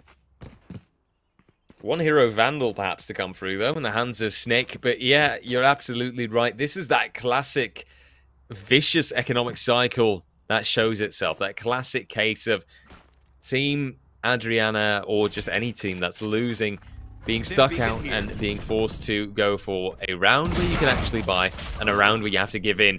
Jatefi, your aggressiveness is daring, but you will get punished for it, just like Vasine, who is in the exact same spot. And the problem with that is, sure, they get a frag, but as they get refragged, you immediately see that position, you immediately see that weapon recovery, and that now really comes into play as Chadri has a Phantom to utilize. And with the spike already being planted, it's down to Billy to hold this off. This corner, it is... Oh dear. Oh, that's a yikes. They actually do spot Luckily, the barrel, though, though, and as they want to go for the reload. Oh. It's gonna even get the defuse. But that was... Yeah, interesting. I would be shaking as well, Billy. I would be shaking as well if I'd almost naded myself to death. Very understandable. Very understandable indeed. Really, though, that's still Team Adri Von B taking that round winning and moving that advantage further ahead. 9-3. Is that unrealistic, I think, for an expectation? I don't think so, actually. But what do you think? I mean, then you kind of like activate that curse, right? The 9-3 curse that everybody so much loves to talk about. So I guess we'll have to find out. But so far, when you're looking at Billy and Lightly, kind of like the top fraggers of the team, there's quite a big gap in terms of the kills that they have been finding so far. And yes, you're on the attacking side, which theoretically should be a little easier on this map, considering there's 3 spike sites, so it makes it a little bit more difficult to actually, cover all your bases at the same time. But so far, Adriana haven't found that strategy really to capitalize off of the amount of space that they do have and that they can work with. And for now, it'll be a new round to commence. Billy again with the first kill. And oh dearie me, this could be so strong. Just finds the one, however, right as the rest came through. I'm sorry, Zombie, but you still lost your life. You're not coming back. Sage at least still being alive. Billy, however, just committing triple kill already. This could be more than the ace. This could be a 6 duple kill. I have no idea what the proper term is for that, actually. Hexagon? It probably won't happen anyway. Hexagon kill. Remaining. Never mind. You Just to make special sure says... that that's not gonna happen. Yeah. 30 seconds left. Absolutely not. A triple for him as well, and a flawless round from Team Adri Von B. That Last makes round for before the the switch. 8-3. One more round remaining in this first half, and I did say 9-3. It does feel as if it's more likely, as I think that this was a round in which Team Adriana had actually had invested. But it looks like they'll be giving it a last-ditch shot. 1 Guardian and 1 Bulldog coming through. I think that kind of says enough, right? That does give that telltale sign of, there's something going a bit wrong here, isn't there, guys? Yeah. Yeah, they haven't, throughout this entire half, had that opportunity to get their economy under lock and key, which is a little concerning because one of those really big things is like when you have equal firepower, it gives you an equal chance, but instead, you're continuously getting a hero rifle or even 2 of them, and you're putting the rest of the team down, so you're not buying at the same time. And that is one of the things when you do happen to have like a higher, more experience in the game and also higher rank, that it's like, okay, guys, it's time to save. Like, there's no point in buying. But you do see that a lot in the lower ranks where everybody just feels like, yeah, I can buy, so I'm going to buy, and they don't take into consideration what the rest of the team can do. And this time they want to play patiently, but looks like Adri wants to play patiently as well. They're even going to be going through with that lockdown. There's going to be a lair, but they don't actually take pick, and that allows a neural theft to come online as every single member from the side of Adriana is revealed. Chadri is going to be running it right into the side. They're even going to try and go for that plan, which is actually works, but you get the tag on the player and allows you to get the kill through smoke. The jumps are going to be coming through as well. and you're dropping the members like flies. They're going down left, right, and center. Zombie is the only one left, has a plan down, even gonna be able to get the Vandal coming through, but now he has to make it work. There's no util on that spike, so if they decide to tap it, he can't actually pull out the molly. Absolutely not, and that makes for a clear round. Zombie trying to move ahead, but yeah, it's already too late. They stick it, and they know, yeah, well, you can kill us afterwards. It doesn't matter. It's the defuse to come through, 9-3, and that will be the side switch also coming ahead. Team Adri Von B with a massive, massive advantage. And I've got to say that so far my calls when it comes to saying who's going to win the things have been pretty solid. I mean, yeah, you know, I guess today's not an RJ caster curse. No, absolutely not. I mean, with the previous match as well, right? I said Red is going to win it. Red won it quite dominantly.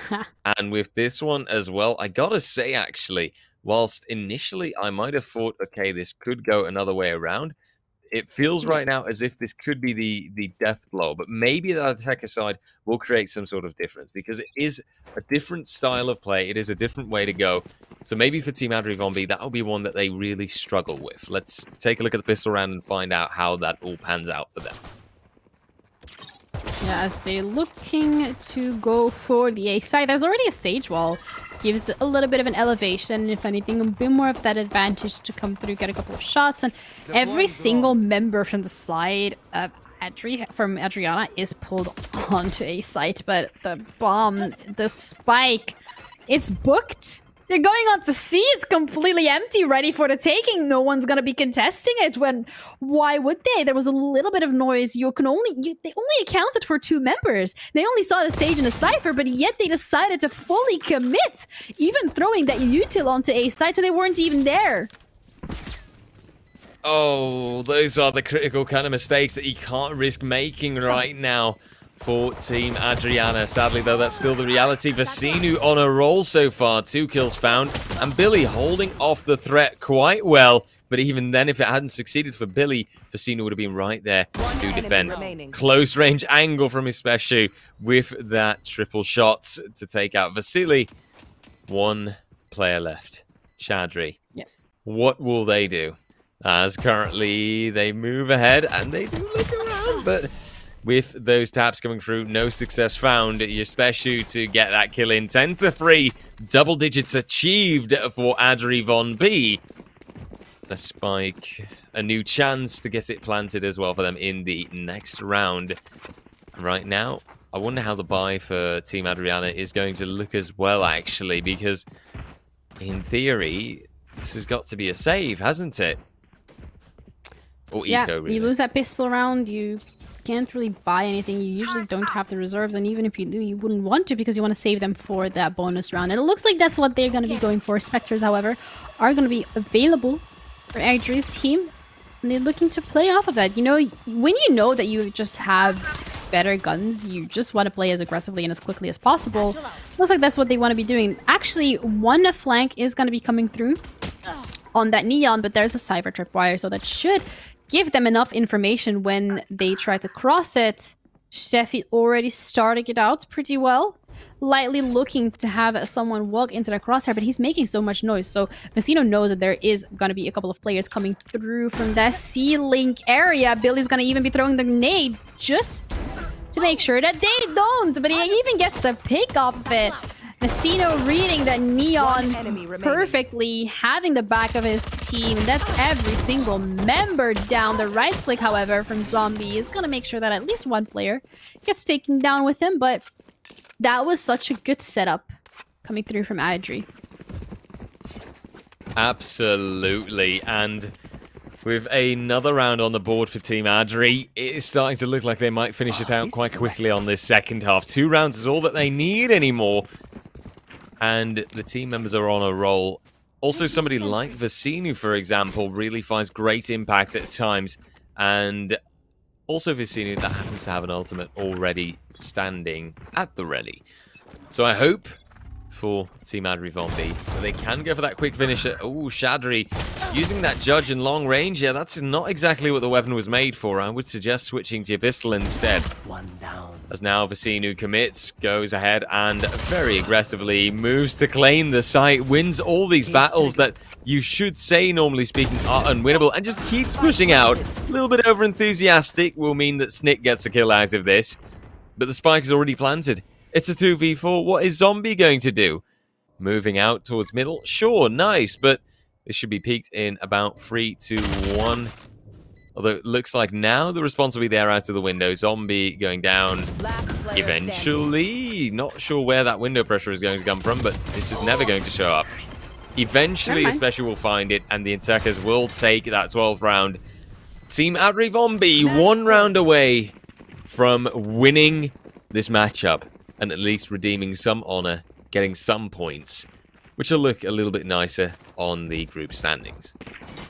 Yeah, of course, always nice to have a point or 2 or even 3 in your bag. No, maybe not in the semis, but again, you can do exclamation mark wildcard to actually vote for your favorite streamer that hasn't made it onto LAN, as they have the semis coming through tomorrow as well. That's going to be really interesting to look forward to as we decide what teams are going to be heading to the finals from Romania. But this performance that we've seen today, I feel like they are so convincing, and all these games, even as close as we expected them to be, they just genuinely haven't been.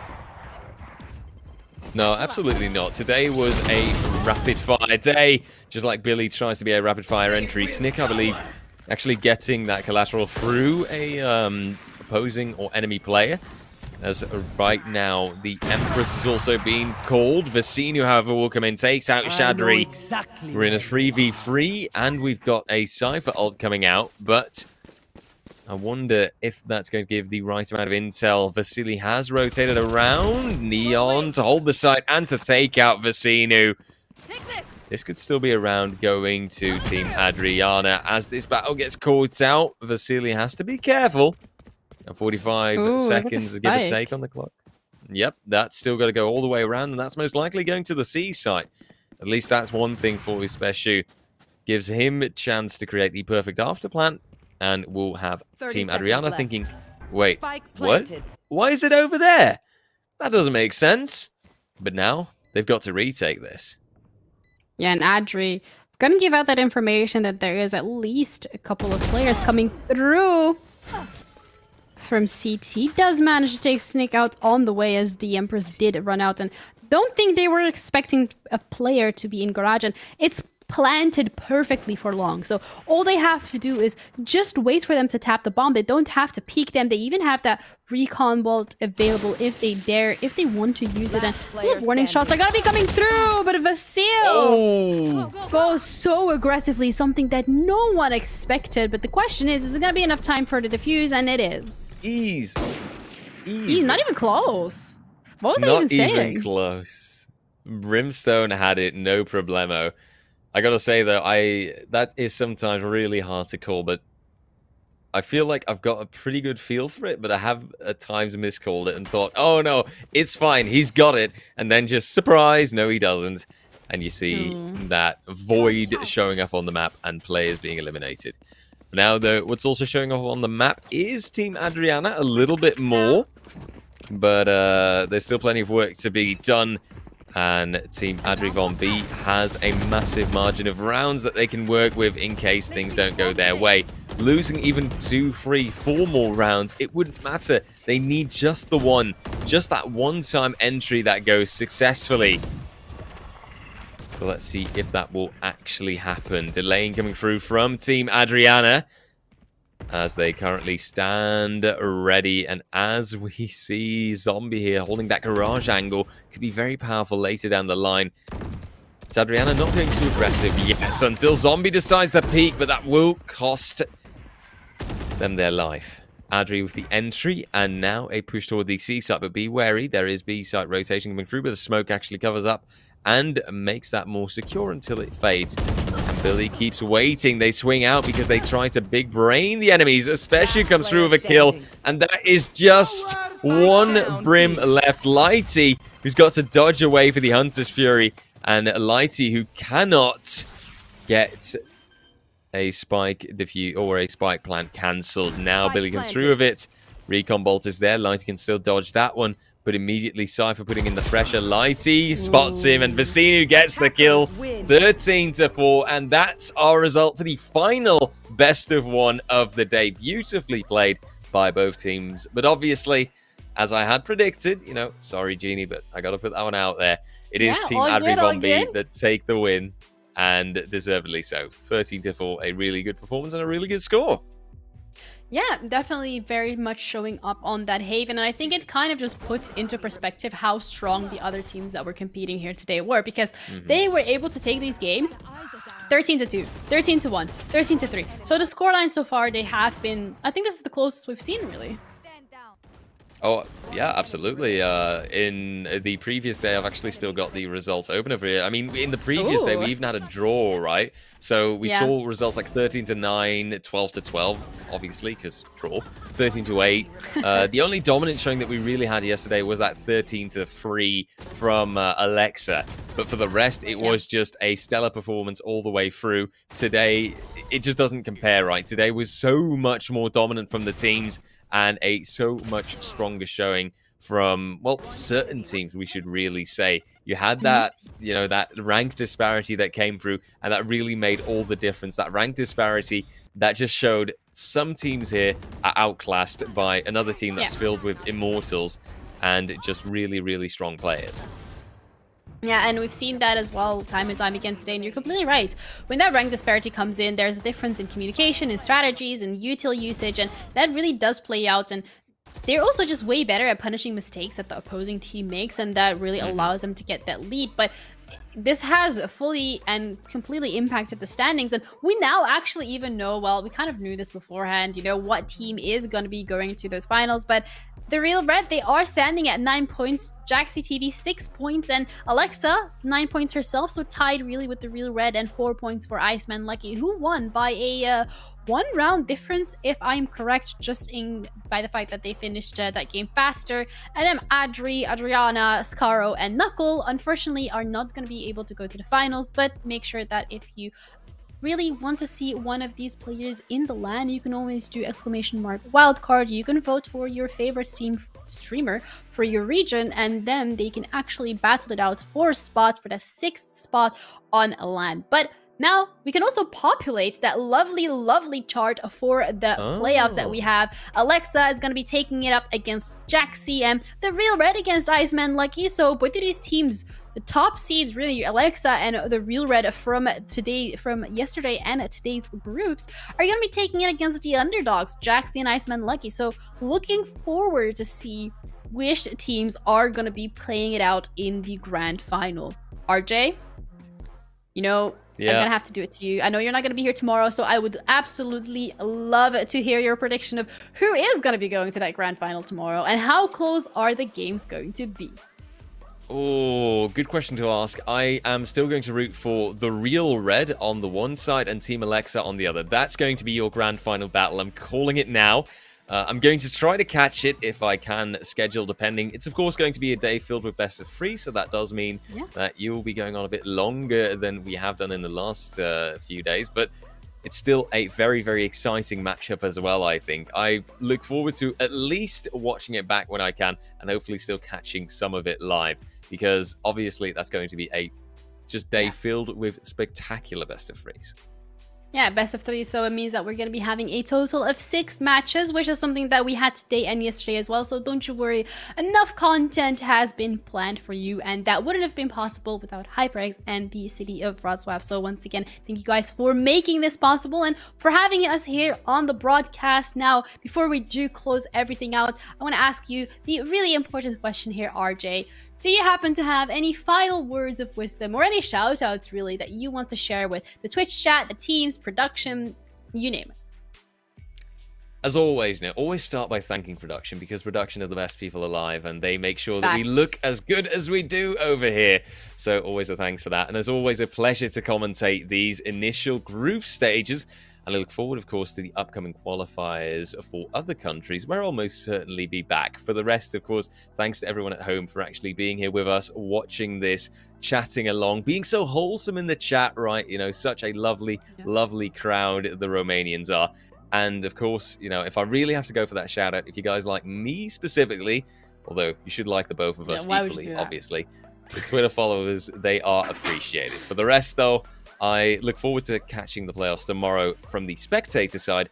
For the rest, I look forward to covering the later group stages, the later qualifiers.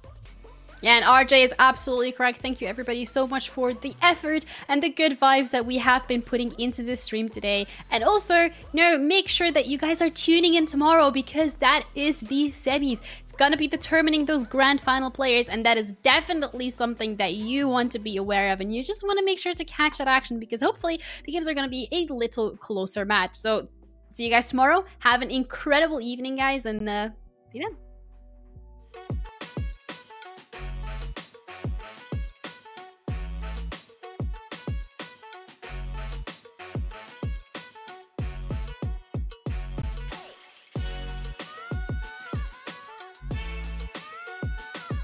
Hey, chat.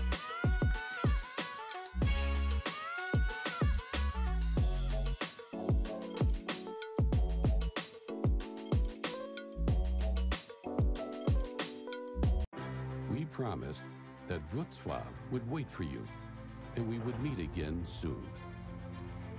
We always keep our promises. The time has just come.